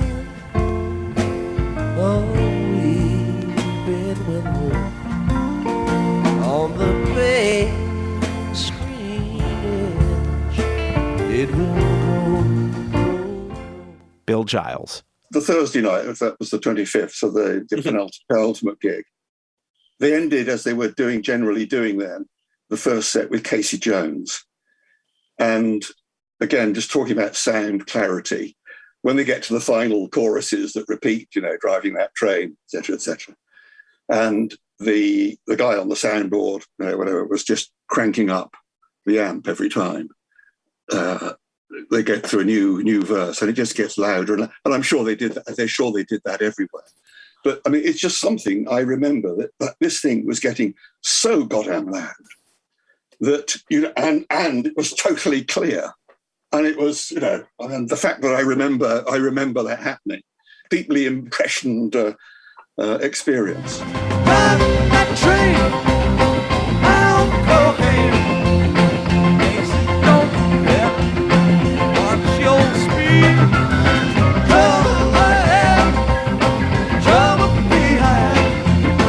And you know that motion just goes through my mind. That train, I'm cocaine. Makes it all better. Watch your. The second set had an unusual jam sequence, with Uncle John's band melting into a gentle space.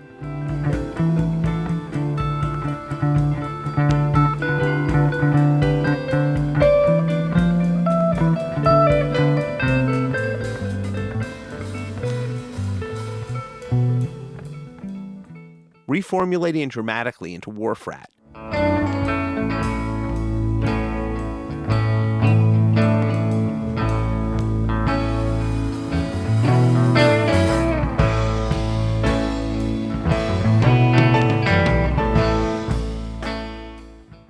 Chris Jones. And I went to the first 3 shows, and then I ran out of money, and I couldn't afford to go to the last one, which was a real bummer, and I've regretted it ever since. But I think I did okay. And he did tape the shows, which was pretty excellent too, because then Wharf Rat drifted into that special place.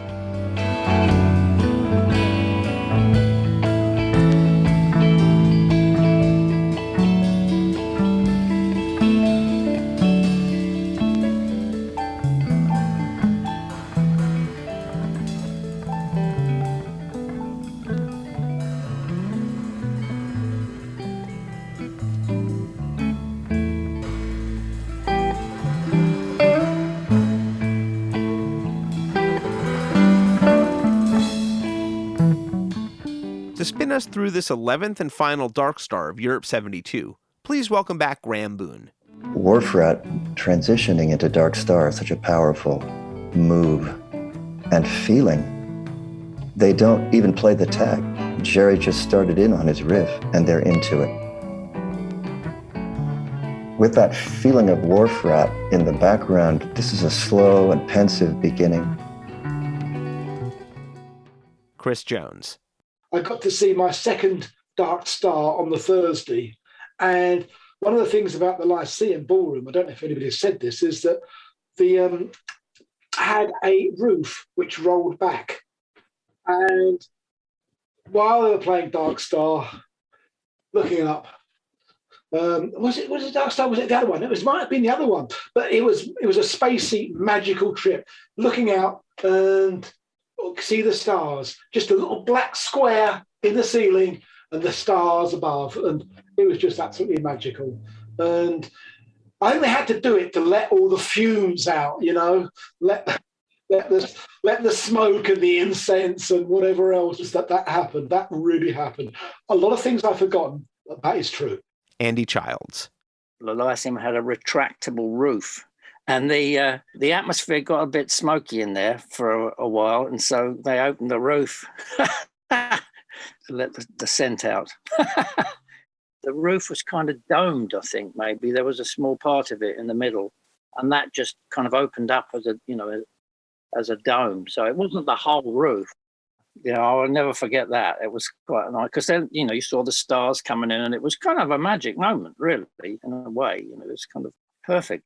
It was certainly open that night. I think it was on the Thursday night, the last night that I was there, and it opened, and it was absolutely amazing that it happened. It just felt just right. I mean, May is not always warm in this country, but we were hot, we were warm, and to open the thing then was absolutely superb. And I don't know whether someone's pointed out to me or whether I was just sort of laid out flat on the floor, zonked out of my box. And anyway, I noticed it, and it was great. Beautiful sense of hovering.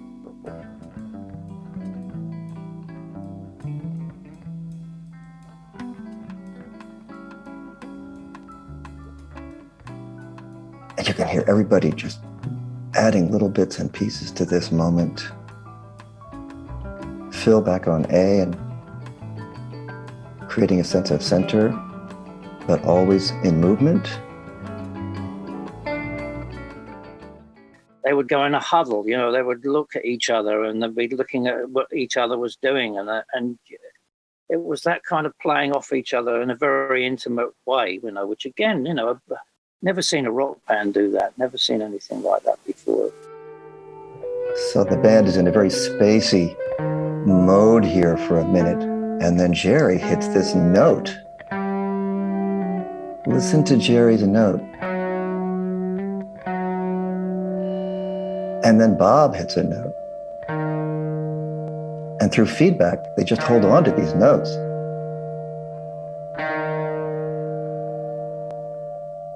Phil Lesh playing his growling bass.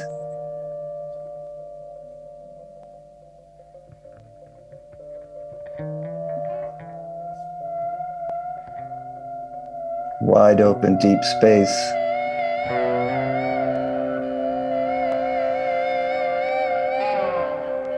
Bill's dropped out. Keith has dropped out.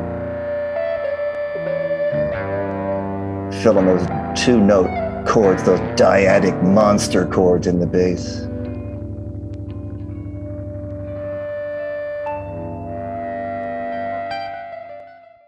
Phil always seemed to me to be the one that kind of took the lead when it came to where these jams would go and it was almost like jazz, because they're all melodies he plays. He doesn't play ordinary bass lines, he plays melodies, so they just go off and the rest of the band follow. And I always thought he was really probably, I mean, you can't discount the contribution of any of the band members, but I always thought that he was particularly important, and not many people really had written about that. Andy would. In Zigzag, he would write of the shows, "I was given irrevocable proof to support my theory that Phil Lesh is a genius beyond all shadow of a doubt. He was pushing out endless boulder-like notes that formed the base and cornerstone of the whole sound. Beautiful, imaginative riffs during tightly arranged numbers, and when they stretched out, veering off the road to God knows where, it was pure counterpoint at its very best. I'll never forget one particular instance where the band had worked themselves into a piece that trained students of the game would probably describe as electric chamber music, and Lesh was completely and utterly in control of the whole thing, crouched next to his amp and playing his bass high up on the neck, gradually stabilizing all the many different melodies and rhythms flying around him, and then leading them off somewhere else completely. Phil Lesh at the height of his creativity. That's not an experience you treat lightly." Andy's Profile of the Dead, a 3-part history, was published in Zigzag over the course of 1973. I mean, shortly after that, I became the editor of Zigzag, so I think it might have been instrumental. It also helped him score an interview with Phil Lesh the next time the Dead came through London, a topic we'll have to save for another day.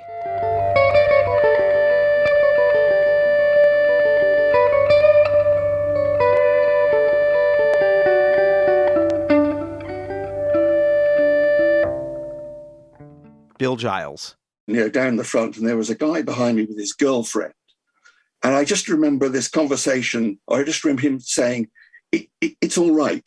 They'll get back to playing music in a while, or words to that effect. And this was during what is actually really quite a difficult Dark Star. I mean, they sort of I had some sympathy because they did rather lose their way. They found it. Really nice bits from everybody.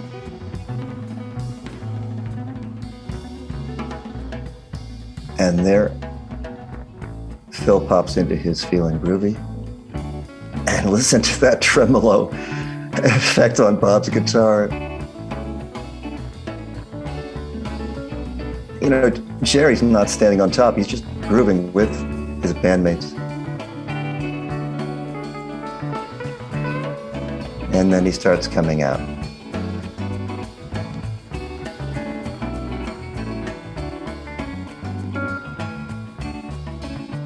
As always, Bill underpinning the whole jam. And as usual, you have this pause of 4 bars, and then coming back.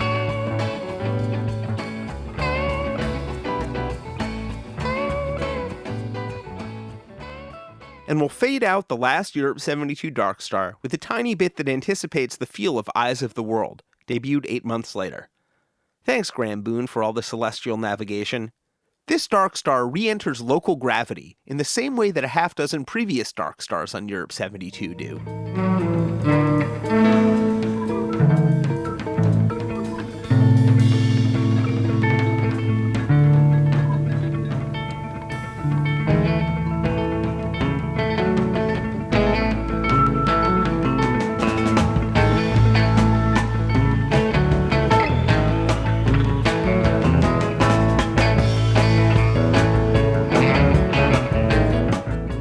The Dead had gone from Dark Star into Sugar Magnolia a few times before the Europe 72 tour, and would do so a few times after.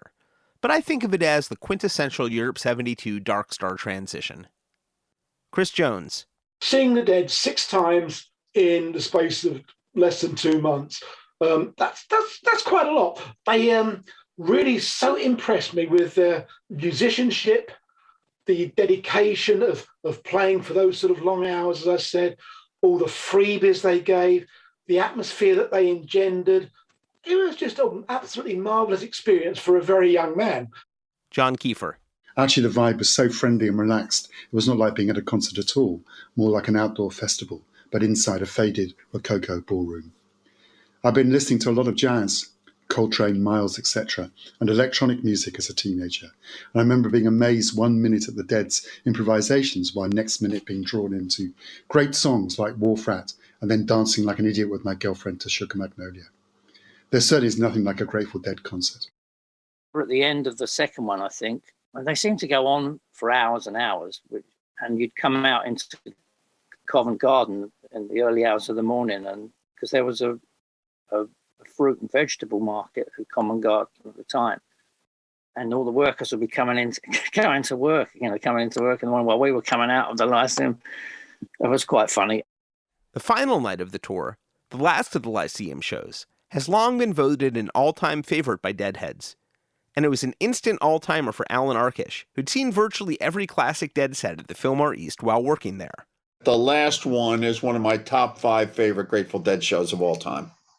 And I think you can tell on the recording. There's an energy to it. And it's true.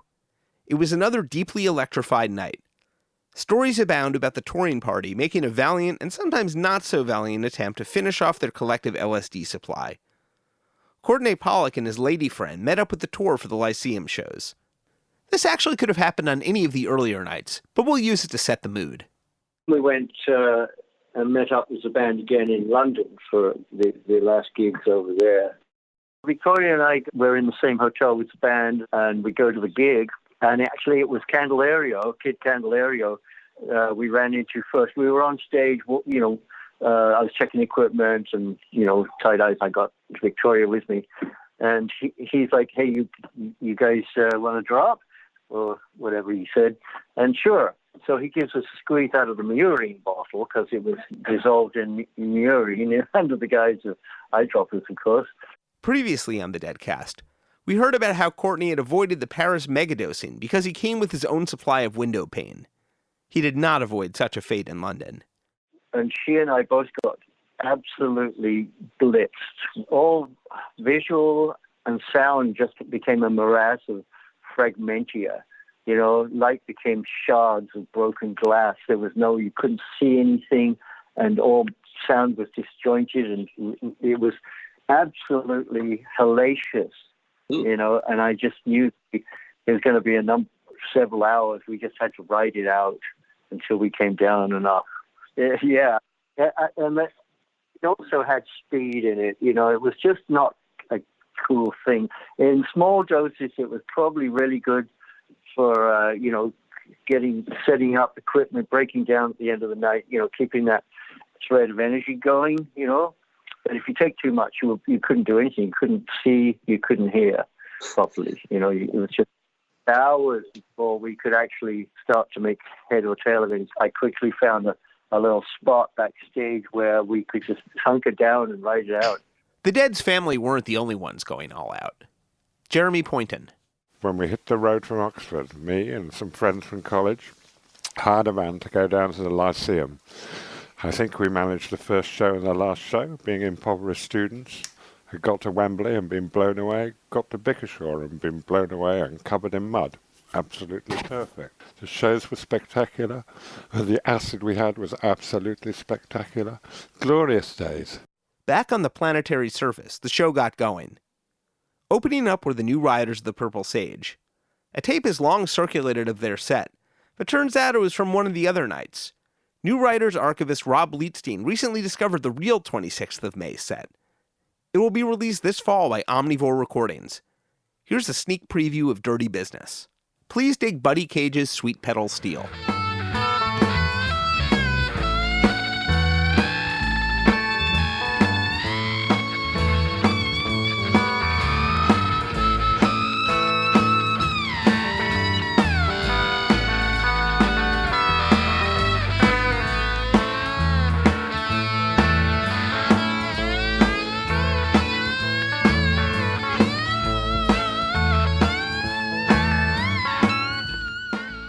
And then, once more, it was time for the Grateful Dead. Left my home in Norfolk, Virginia, California on my mind. Straddled that granite road and passed Raleigh on across Carolina.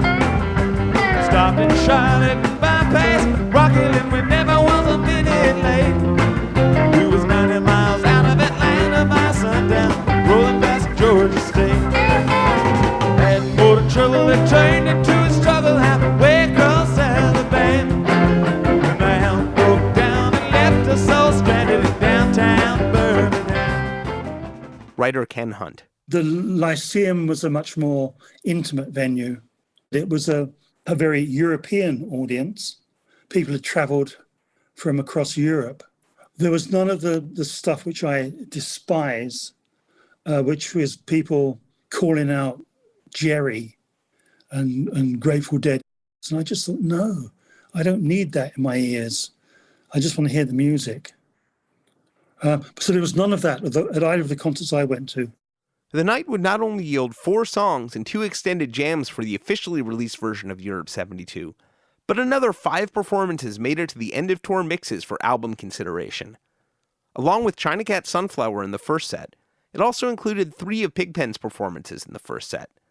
The first was Mr. Charlie. Chuba, chuba, chuba, chuba, bully, bully, looking high, looking low, gonna scare you up and shoot you.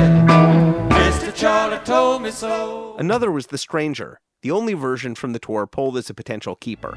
I'm a stranger in your town.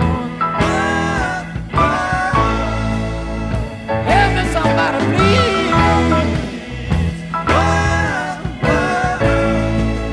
I went early in the morning. You know, I'm in a soul good way. But I just can't seem to understand. The last was Chinatown Shuffle. Up the wall, you know you gotta crawl. For the salt corner, be ready to fall. If you fall in my direction, don't expect no help at all. Don't expect no help at all. Don't expect no help at all. If you fall in my direction, don't expect no help at all. It was the last song Pigpen would sing with the Grateful Dead.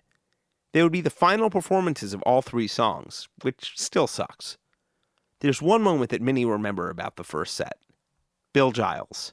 And the specific memory from that was that end of the first set, towards the end of the first set, I think they'd done China Rider. And, you know, they would probably have done, as they had done most of the shows, Casey Jones as the set 1 closer. And anyway, it's a pause after China Rider, a bit of dead air, they're working out what to do. And then the audience starts clapping the Bo Diddley beat. So you've got the audience going...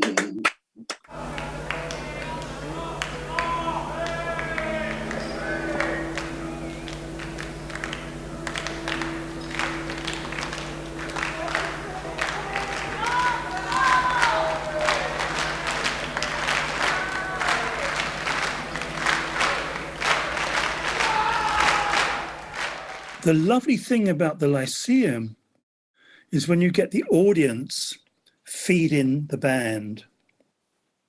And the audience, and I was one of them, we started clapping a rhythm. Remember Phil Lesh's encounter with the Danish crowd back at the beginning of the tour?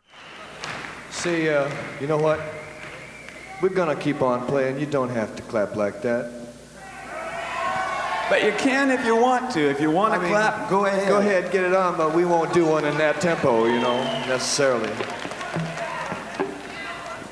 You can if you want to, but you don't have to if you don't want to. You can do whatever you want. Don't get sucked into it now. Tonight they would. And the band, you see the band on the stage, and they're sort of looking at one another in amazement and laughing and chuckling and all the rest of it. And, you know, they know what they have to do, which is play Not Fade Away. And that's what they do. And they picked up on the rhythm, and you get a shot from, sounds like Kreutzmann, and they go into Not Fade Away.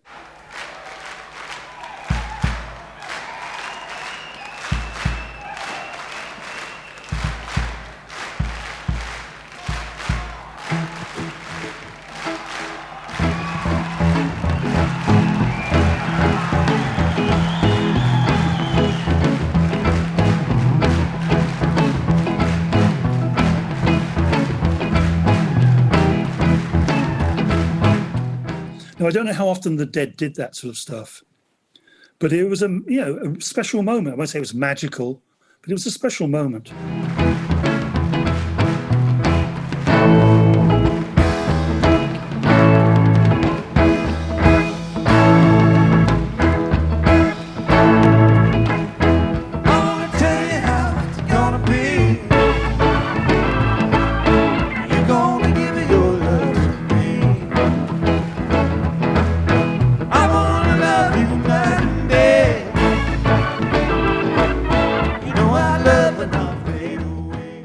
set one concludes, with the help of the audience inspiration, with "Not Fade Away" going into going down the road.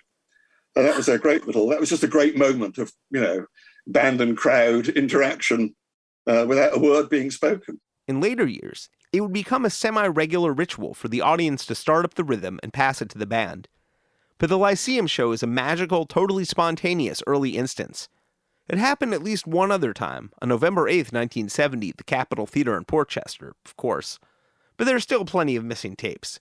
Allan Arkush. Not Fade Away is awesome. The give and take on Not Fade Away between Jerry's playing and Bob's singing is very Chuck Berry-like and very on it. It's like really strong rock and roll fills.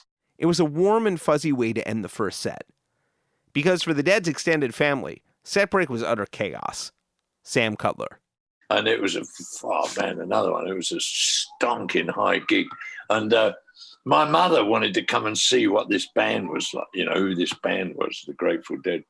So I organised a car to bring her and her husband to the gig. And she sat in the balcony next to Healy, who was mixing the music. Everyone was completely stoned. And I suddenly remembered, it was like the break, we were having a break. And my mother's up there, I better go and get her. So I went and got her, right? I said, come down to the dressing room and say hello to Jerry, right? Which was a great mistake. So this little old English lady took her down to the dressing room, and everybody's in the dressing room all smoking joints and completely out of it. My mother looked like she just stepped into the middle of like Sodom and Gomorrah. And I took her up to Garcia, and Garcia kind of, peered over his glasses at her like that. And I said, oh, Jerry, this is my mother. So he looked at her like that, and he goes, I didn't know you had a mother. This is what Jerry said. My mother didn't take kindly to that. And then she says to him something like, you know what, this music is far too loud. It's positively dangerous. Don't you realise that it can, injure people? You can destroy their hearing, blah, blah, blah, blah, blah, blah, blah. You know what I mean? I managed to get her out of there, and she went home. She couldn't stand it any longer. So that was that. So that was that gig, man, that ended at like 3:30 in the morning instead of the 11 o'clock that the manager demanded. Wiz had an entertaining set break. When we were in Germany, we went to a toy store and bought these really, really high-quality full-face masks. And I had a Punch and Judy one. And I had a lot of hair, and, I could pull my hair back, put the mask on, and then kind of pull my hair around the mask, and, it was cool. Anyway, I was talking about the other masks that we had. The band wore them at one point during the last Lyceum gig. Wiz went to get a drink in the Warner Brothers promotional box, where, thanks to one of the other quippies, the company's representatives had gotten dosed. So, set break.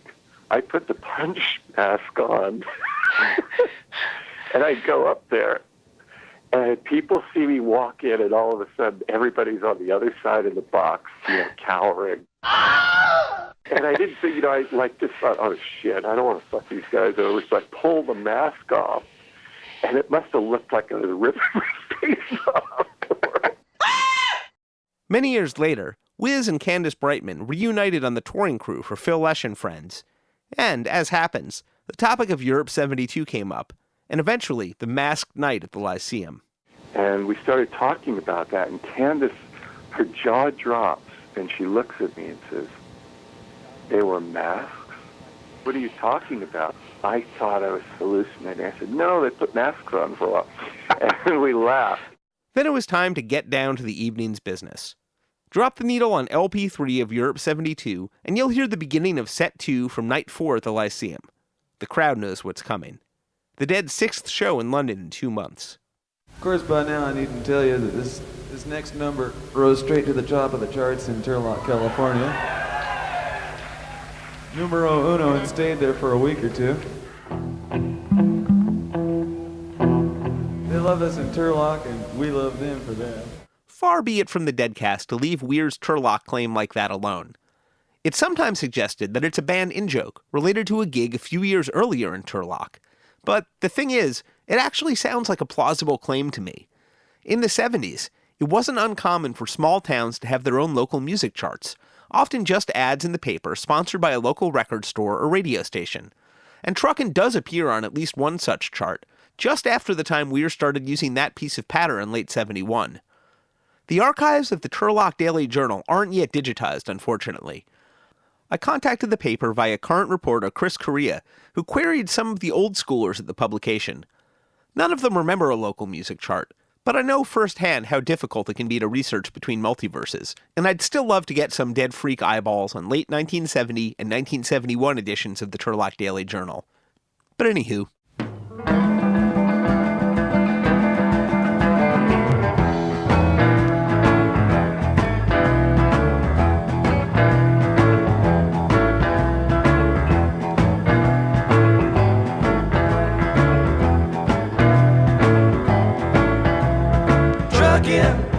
Got my chips cashed in and keep trucking like the doo-dah man. Of course, the Dead recorded Truckin' less than 2 years earlier, when it became the closing song on American Beauty. We went way into Truckin' during our season closing episode from that season, so we ask you to please point your podcast player to that for a deeper history. But to recount briefly, the original conception of Truckin' was a bit different. Most of the cats that you meet on the street need the true love. Most of the time they're sitting and crying at home.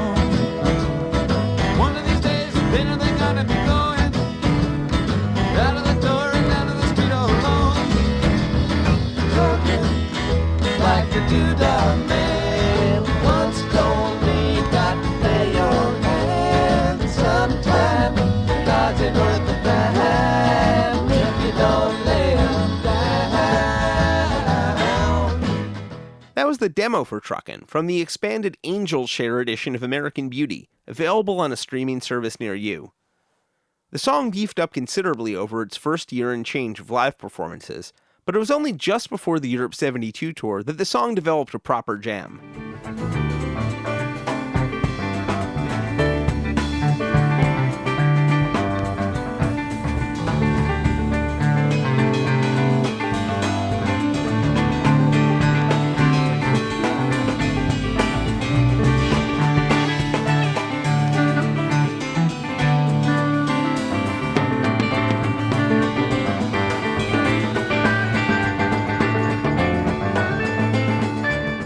That was a version from March 26th at the Academy in New York, just before the band's departure for London, and the first Truckin' to really cruise the Cosmic Highway, cracking open to 18 minutes.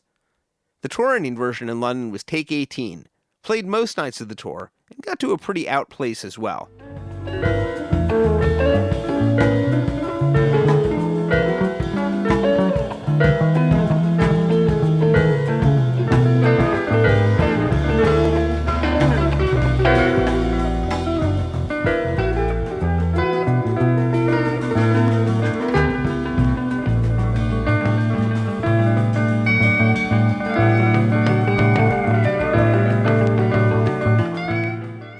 At the Lyceum, Truckin' unfolded into a 1-hour, 10-minute sequence, segueing into the other one, into Morning Dew, back into the other one, and on into Sing Me Back Home.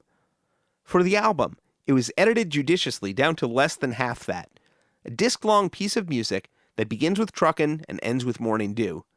At Alembic, Weir, Garcia, and Lesh overdubbed new vocals on July 31st.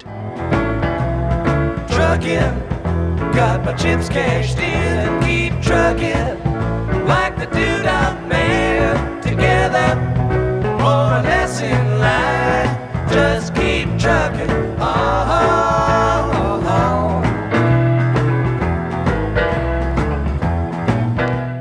On the official album, the Truckin' outro was retitled Epilogue and made into its own track.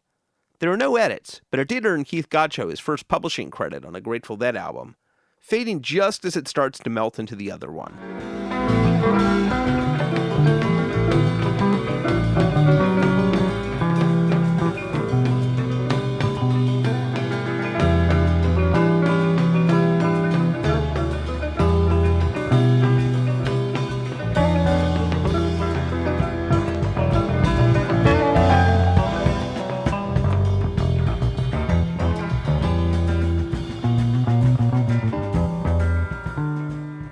One person who had a fascinating perspective on the Dead's jamming on the Europe 72 tour is Dennis Wizard Leonard, who watched the entire tour through a tiny black and white monitor in the recording truck.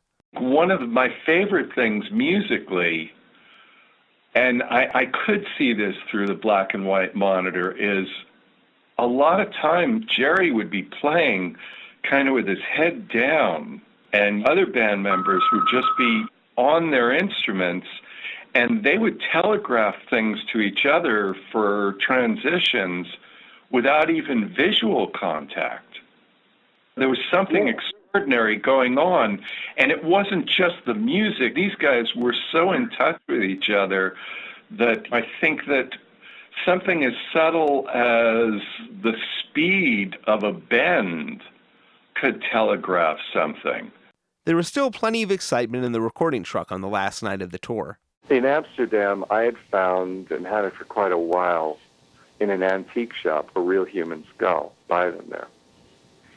And it lived on top of the 13-inch monitor for a while. And that was like right under a Laughing Jack flag that was the backdrop between the two JBL monitors. Early in the second set, Joe Smith comes out to the truck. Legendary Warner Brothers president Joe Smith in the house. And he kind of there was a funky staircase that we carried to get in there. And he says, "Do you guys mind if I hang out here? I think I'm high." Betty and I looked at him and said, "No problem, just relax, man." And Joe sits down and, he's like listening. And he starts to look at the 12-inch, 15-inch monitor, and he glances up and says, that's a real human skull, huh? And I said, "Yeah, Joe, it is. I'm going to go back inside now." Did the Dead's crew finally dose Joe Smith? Not likely. Smith never met a story he couldn't tell, and it was a story he never told. Did they dose themselves? Enthusiastically. We were all really, really, really high for the last show of the tour. The tape box for the set reads, "We're all really stoned now." A little bit later into the second set, due to circumstances, Wizard found himself alone in the Alembic truck.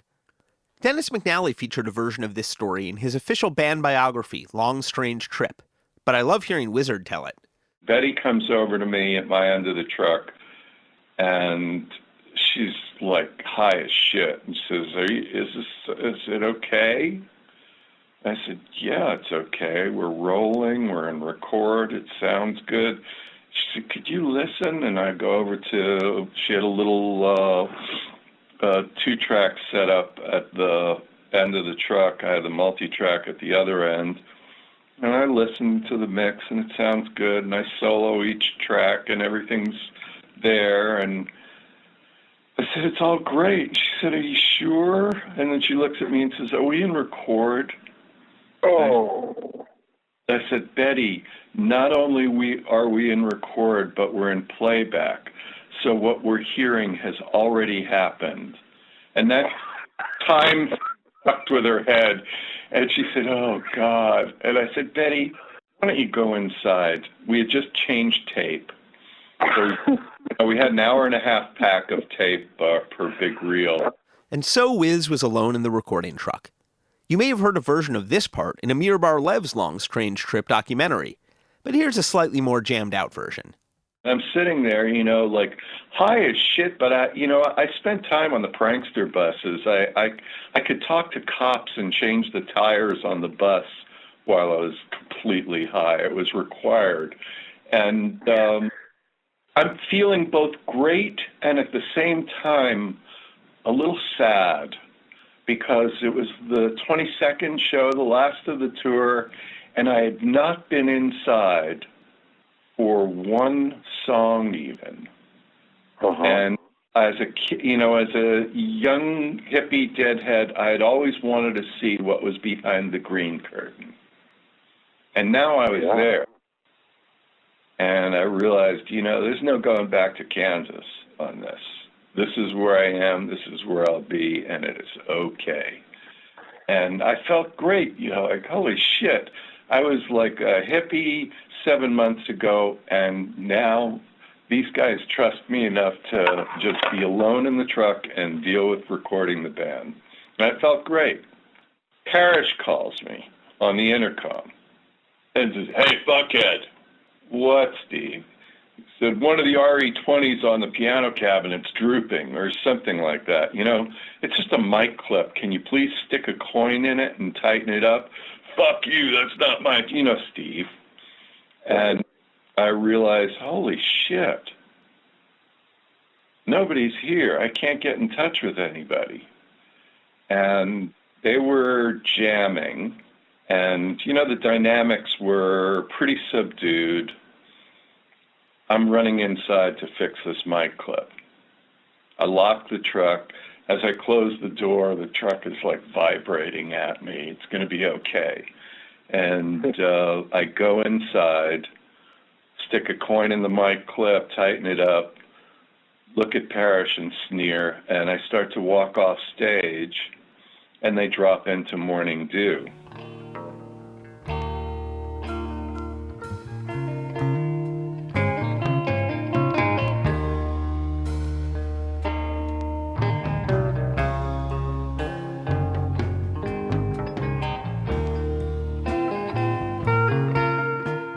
Also a tune, I knew which wasn't going to have outrageous dynamics, had an hour 15 minutes tape left on the machine, and I figured, what the fuck? I am staying right here for this tune. Walk me out in the morning, do my honey.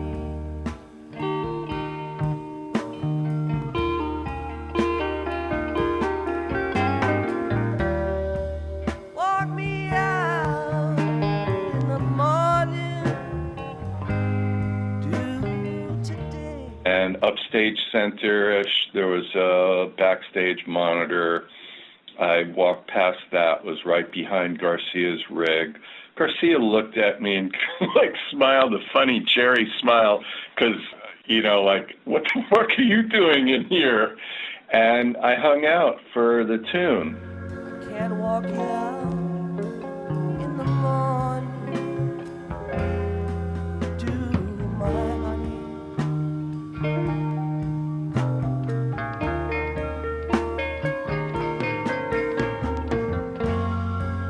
I can't walk you out in the morning, We'll let Wizard watch Morning Dew, take 4, used on Europe 72, while we steer briefly into the history of Morning Dew. Of course, Morning Dew began side B of the Dead's self-titled 1967 debut.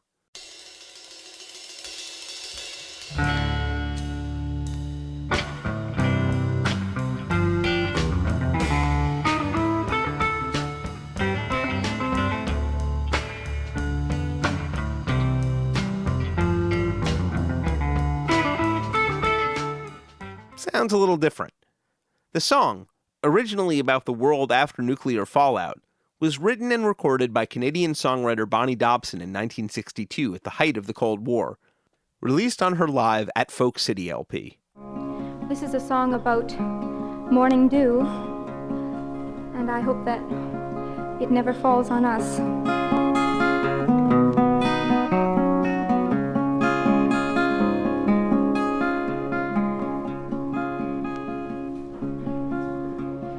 Take me for a walk in the morning dew, my honey.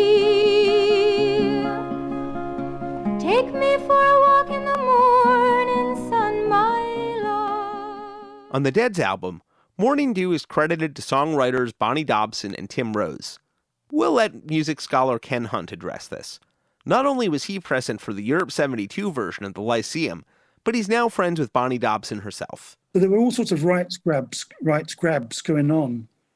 One of the rights grabs was Morning Dew. When Bon wrote Morning Dew, the first person who really got to tackle it was Fred Neil. And Fred was honourable. He changed a word and didn't claim a third.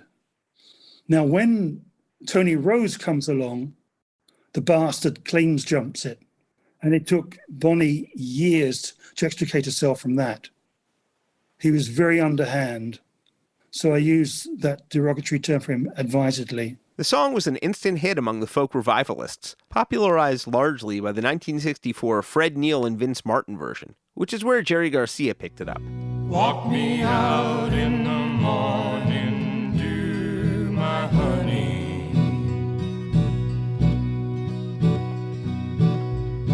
Walk me out in the morning dew today.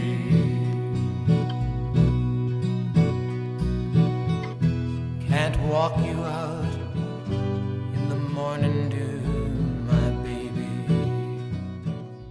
In the 5 years between the song's original release and the Dead's debut, it was performed by the West Coast pop art experimental band Lulu, the Jeff Beck Group with Rod Stewart, Mythology featuring Tony Iommi and Bill Ward, and more. Thought I heard a baby cry this morning.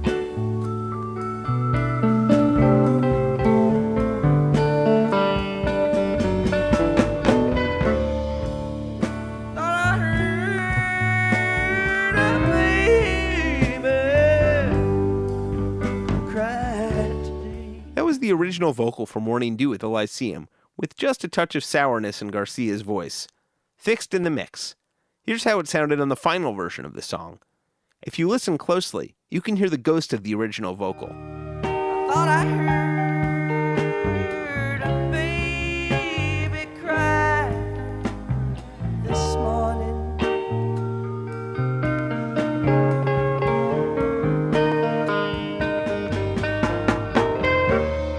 Thought I heard a baby cry today.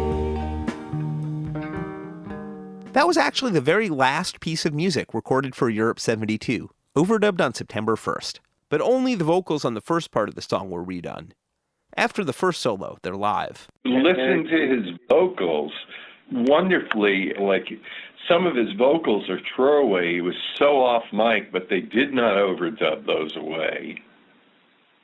And, you know, he was really there. He was totally committed to pure emotion playing down his arms. It just blew my mind. Walk me out in the morning dew, my honey.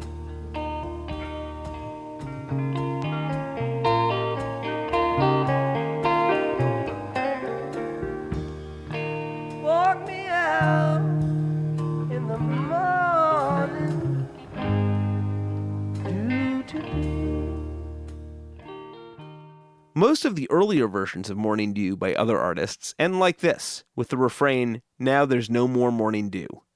Here's how Lulu does it. I love this version.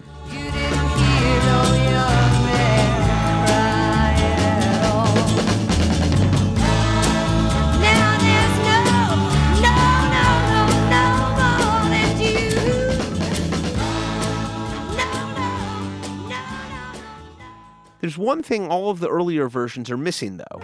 I'll walk you in the morning dew, my honey.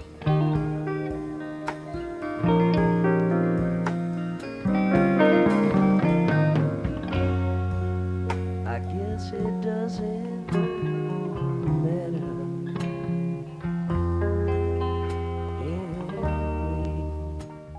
As near as I can tell, the lyric, "I guess it doesn't matter anyway," doesn't appear in any recorded version of Morning Dew before the Grateful Dead debuted theirs in early 1967. If that's true, I think it's very likely it constitutes an original lyric by Jerry Garcia. I guess it does.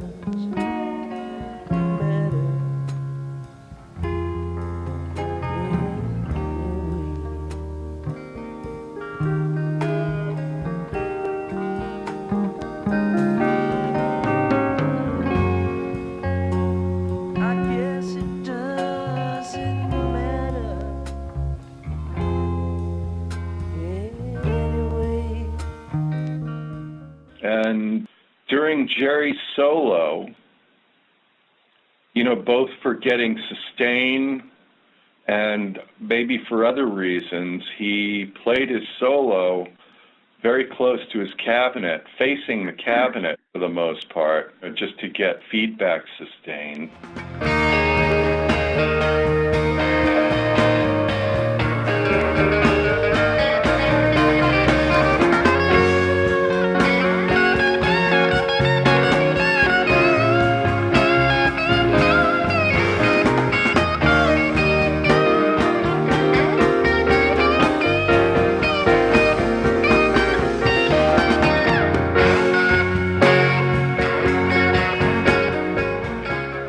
Looked up at him, and in mid-solo, there were tears streaming down his face. Oh, man. And honestly, every time I think about it, I go back there. It's moments in time that I'll never forget.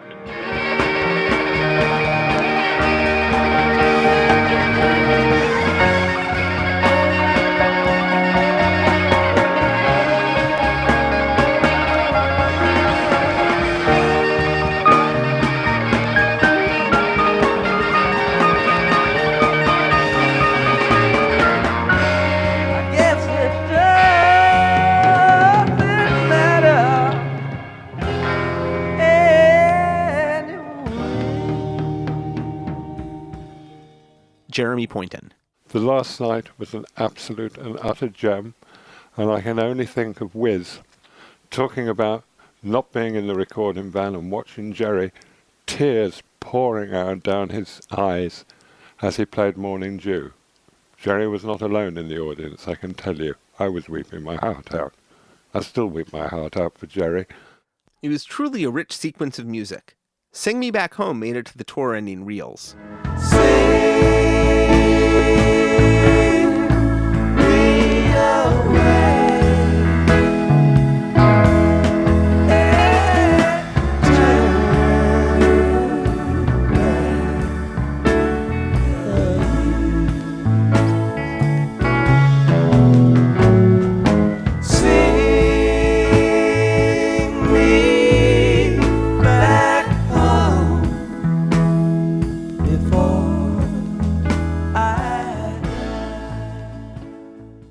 Some things that they gave 3 stars to, but that song was not, the song title was not actually included in Europe 72. So in the Sing Me Back Home was given 3 stars, but I think they wanted to put one big Jerry sung ballad on the album.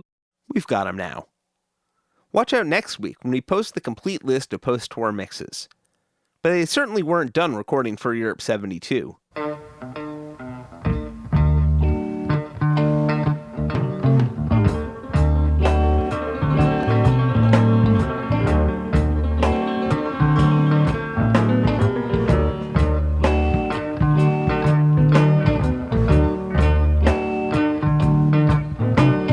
Just like Jack the Ripper, just like Mojo Hand. The band debuted Ramble On Rose at the beginning of their long Fall 71 tour. Here's a bit of the third ever version, October 22nd, 1971 in Chicago, from Dave's Picks 3. Just like Billy Sunday in a shotgun ragtime band.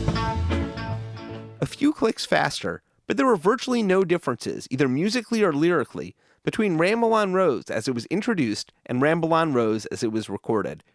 In its early years, Garcia reserved the song for the second set, generally the heavier part of the show, for when the band was properly warmed up. It certainly wasn't a ballad, or anything remotely heavy, but perhaps something colorful to catch people at their most levitated. Here's what Robert Hunter told David Gans about Ramble On Rose in 1977, published in David's great book, Conversations with the Dead. I think Ramble On Rose is the closest to complete whimsy I've come up with. That was another one that I sat down and wrote numerous verses to. Came up with them, just that all tied around, did you say your name was Ramblin' Rose? Ramble on, baby. Settle down easy, G. It fit. But your version of complete whimsy might differ slightly from Robert Hunter's notion of the same thing. a spew of images from the American subconscious, linked by a flower, the rambling rose, perfect for winding through other plants or through the bars of a trellis or a pergola. A conceptual continuation in some ways of the American beauty that titled their 1970 album. But one of the Dead's most American songs began with the invocation of a British character. Just like Jack the Ripper. The true identity of Jack the Ripper, a British serial killer who brutally preyed on sex workers in London's East End, remains unknown. Just like Mojo Hand. A term out of blues culture, and more specifically black culture, with origins in West Africa, a mojo hand was a flannel bag carrying various spiritual tools. It turns up lots in blues and R&B, and the Dead's own song Caution. Why you need? Why you need? Why you need? Why you need? Why you need a mojo hand? Mojo hand. Why you need a mojo hand? In the context of Ramble on Rose, the concept of the mojo hand almost sounds a bit anthropomorphized, as if it were a member of the song's dream blunt rotation. Just like Billy Sunday in a shotgun ragtime band. Billy Sunday played 8 seasons in Major League Baseball, debuting with the Chicago Cubs in 1888 before becoming arguably the most prominent early 20th century Christian evangelist. I didn't want our boys to die drunkards, and I fought and fight. I'm going to live long enough to see America so dry you'll have to prime a man before it can spit. And I'll fight the saloon from Hawaii to Hoboken. And I'll kick it as long as I've got a foot.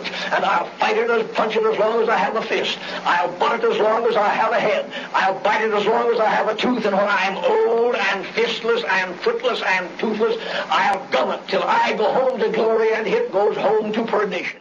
And by dream blunt rotation, I mean a real dream, where you end up hanging out with bizarre characters and can't quite escape. Just like New York City. One of my favorite little details about Ramble on Rose is that, starting in the later 70s, nearly whenever and wherever the Dead played it, the line "just like New York City" would likely get a big cheer. Further testament to the centrality of Manhattan to the Deadhead universe. Here it is on November 30th, 1980 at the Fox Theater in Atlanta. Now Dave's Picks 8. What's up, Fox Denners? Just like New York City. Nicholas Meriwether. There's a cyclical feel to it. It almost feels like it borrows from the same kind of cyclicality that you hear in Truckin' first. But Truckin' is serious, and Truckin' is autobiographical. Whereas Ramble on Rose, you get more of a sense of, it's the same sense of sort of folky cyclicality, but now it's not really tethered to anything, deeper and more ambitious. It really is just Hunter's classic sense of wordplay. It's got an element of whimsy to it, but it's also got an element of, look at the catalog of images that he presents in there. There's really deep, basic stuff. This is the way that Hunter sees American history. This is the way that Hunter sees the American song bag. It's got serious literary teeth in it. If China Cat Sunflower is nothing but pure whimsy, Ramble on Rose is kind of whimsy with a purpose. The song is dense with allusions, and will point you to dead.net/deadcast, where we've linked to David Dodd's annotated Ramble on Rose from his annotated Grateful Dead lyrics site, which further teases out connections between all of these. Along with items from early 20th century popular culture, the song features proverbs, biblical references, and nursery rhymes. Just like Jack and Jill. Papa told the jailer, one go up and one go down. Do yourself a favor. Jack and Jill went up the hill to fetch a pail of water. Jack fell down and broke his crown, and Jill came tumbling after. I'm gonna sing you 100 verses of ragtime. I know this song, it ain't never gonna end. I'm gonna march up and down the Logan County line, take you to the leader of a band. does kind of sound like a pretty weird dream. As musicologists might note, though, Ramble on Rose doesn't contain anything like actual ragtime, besides the vague flirtations of Keith Godshow's piano. It does, however, have a few lyrical references to Irving Berlin's 1911 global hit, Alexander's Ragtime Band, which, like Ramble on Rose, doesn't contain much by way of actual ragtime either. Here heard sung in 1912 by Billy Murray. You by the hand, up to the man, the funny man, who's the leader of the band. And if you care to hear the Swanee River played in ragtime, come on and hear Alexander's Ragtime Band. There was a little more ragtime buried further down. Just like Crazy Otto. Depending who you ask, it seems likely that Crazy Otto is a reference to the piano player and ragtime revivalist Johnny Maddox, who had a 1955 instrumental hit with the Crazy Otto Medley, a cover of a German artist named Schrager Otto. Which means that buried inside this very American piece of music is a triple-nested invocation, an American taking their musical identity from a German pianist playing American ragtime.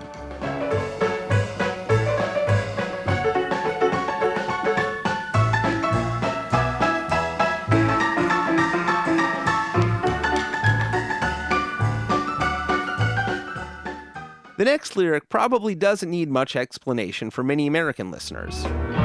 Just like Wolfman Jack. Wolfman Jack was one of North America's preeminent pirate DJs, beaming forth with his distinct gravelly voice from the so-called clear channel, XERB.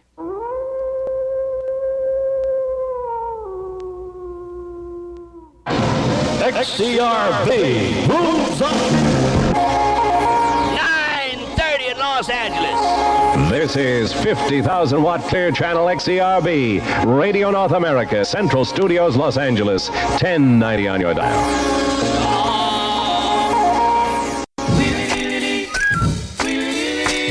Hey, baby, welcome on in here to the Wolfman Jack Show for a Tuesday night.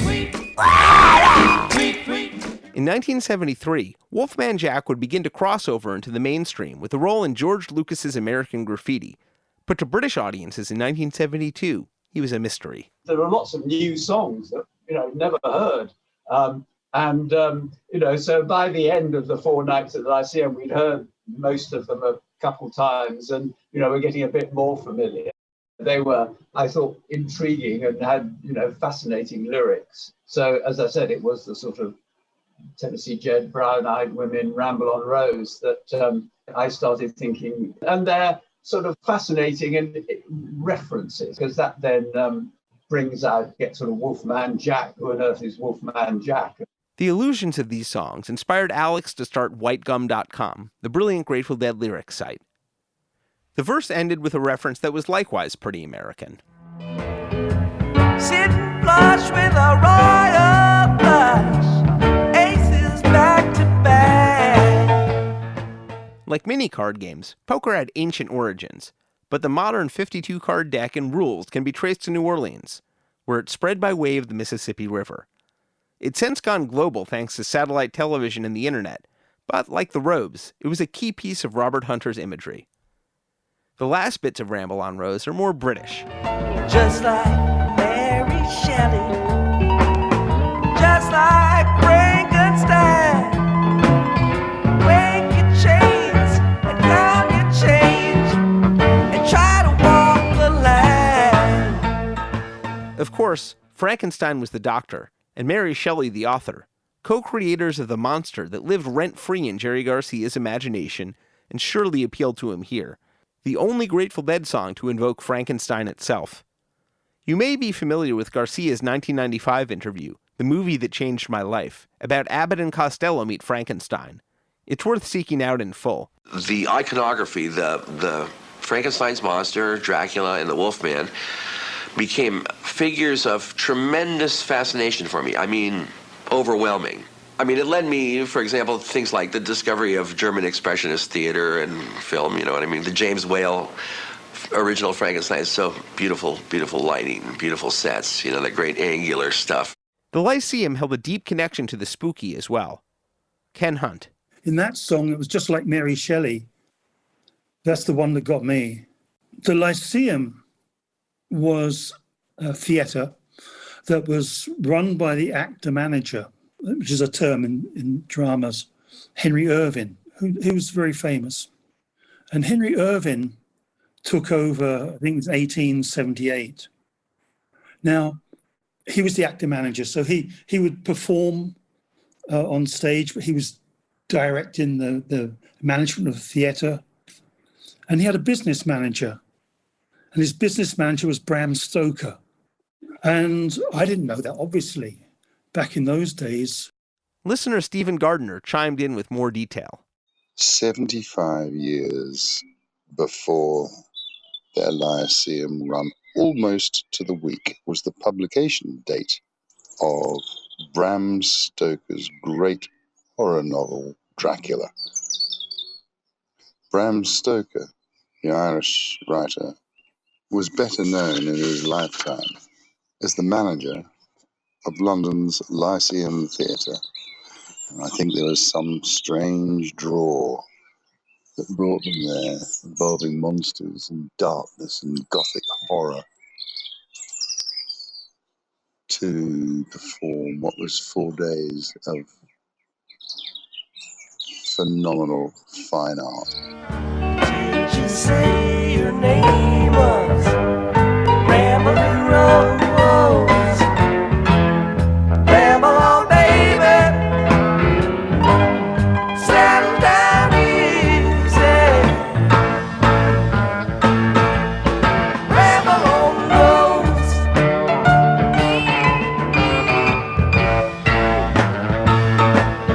Ramble on, Rose. But there it was, take 11 of Ramble On Rose, recorded on the last night of the tour.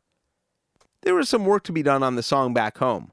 On July 7th, Keith Godchaux overdubbed piano, which can be heard weaving through the mix here, along with an extra layer of backing vocals, added July 12th, wiping Garcia's original singing. I know this song, it ain't never gonna end. I'm gonna march you up and down the local county line, take you to the leader of the band. Janet Furman was tape operator for the overdub sessions. I remember one funny little quirky thing. I think it's on Ramble On Rose on Europe 72 album. There's one place where there's a beep, and it was caused by, I think, a mic cable getting kicked out, and it was just like a transient that happened from suddenly being disconnected. And we tried to get rid of that and just couldn't do it. And it's still there. You can hear it very plainly in the middle of the song. Beep. If you listen carefully for it, it's loud and clear.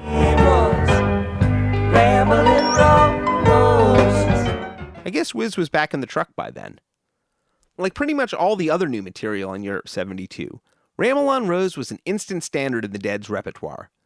Over the late 70s, it gradually migrated into the first set, another unassuming Garcia Hunter original, but both songwriters clearly remained in love with it, never disappearing from the Dead's repertoire for too long, and changing very little, except for the sound of the musicians, their instruments, and how they chose to address the song's changes.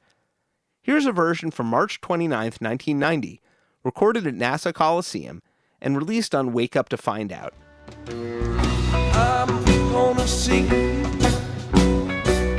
100 verses in ragtime.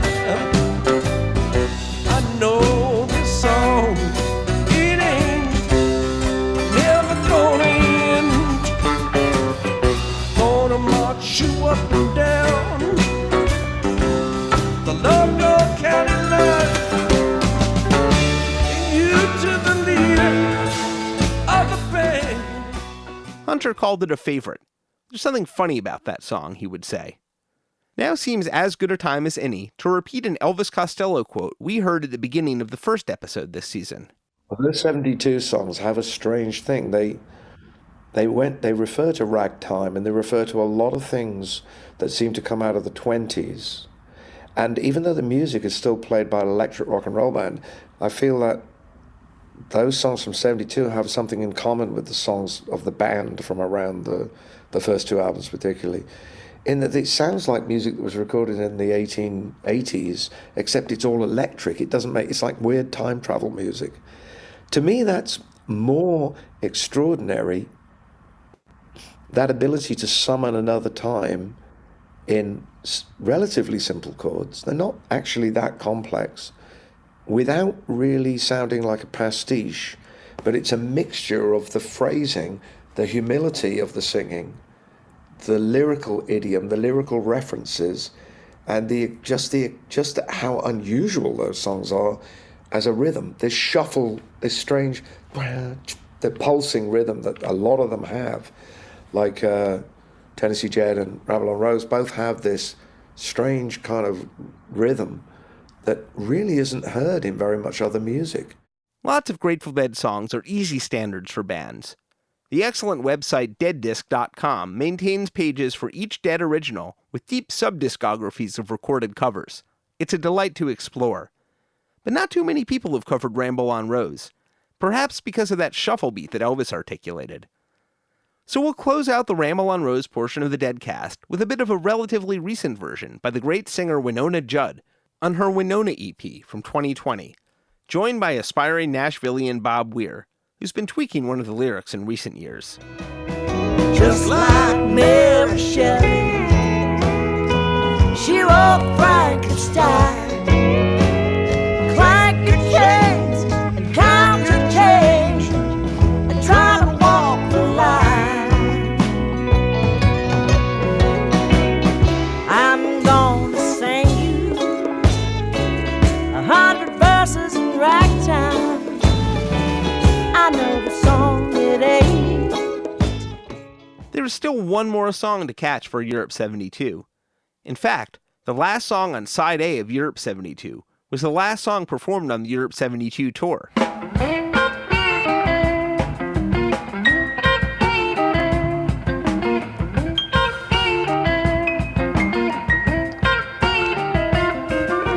went down to the mountain, I was drinking some wine.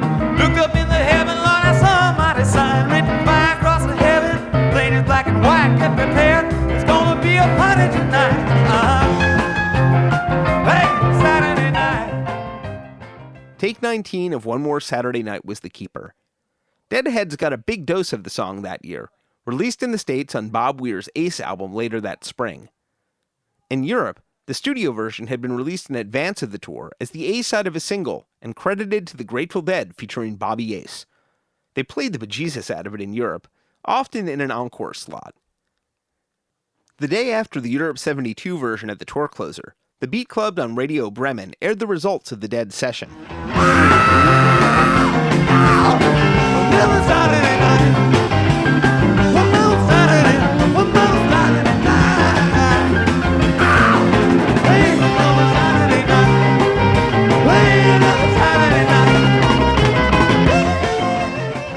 You can hear all about that in our West Germany episode from a few weeks back.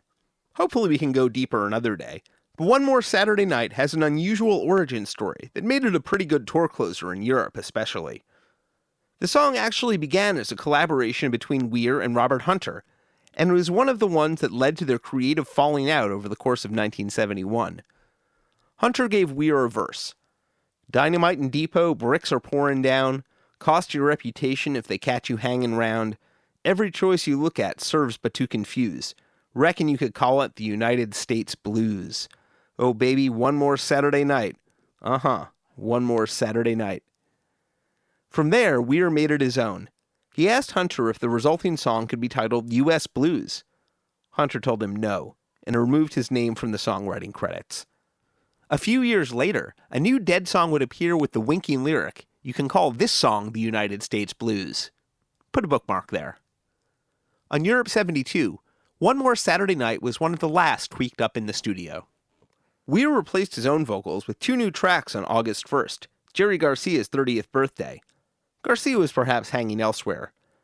Garcia, Donna, and Phil added a round of catchy response vocals on August 3rd, becoming part of the song's arrangement in modified form, with Keith replacing his piano on August 8th.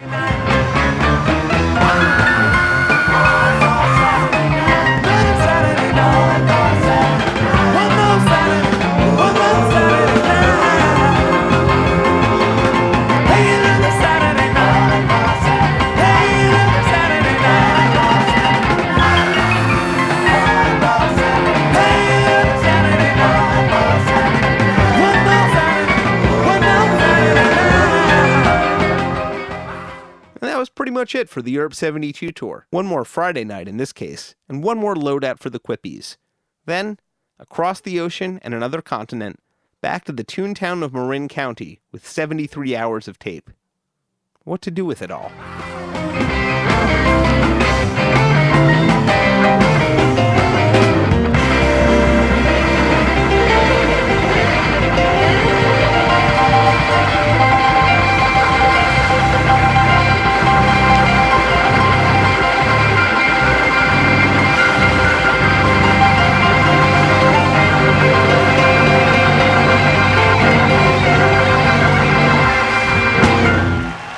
Thank you. See you all later. Thanks very much for tuning in, and huge thanks to our guests in this episode, including Sam Cutler, Steve Parish, Allan Trist, David Nelson, Ben Holler, Janet Furman, John Morris, Courtenay Pollack, Alan Arkush, Alex Allan, Andy Childs, Ken Hunt, Chris Jones, Graham Walker, Bill Giles, Derek Gillman, John Kieffer, Jim Smolen, Jeremy Poynton, Volkmar Rupp, David Lemieux, Graham Boone, Nicholas Meriwether, and Stephen Gardiner. Also, special thanks to David Gans and Blair Jackson for providing archival interview audio.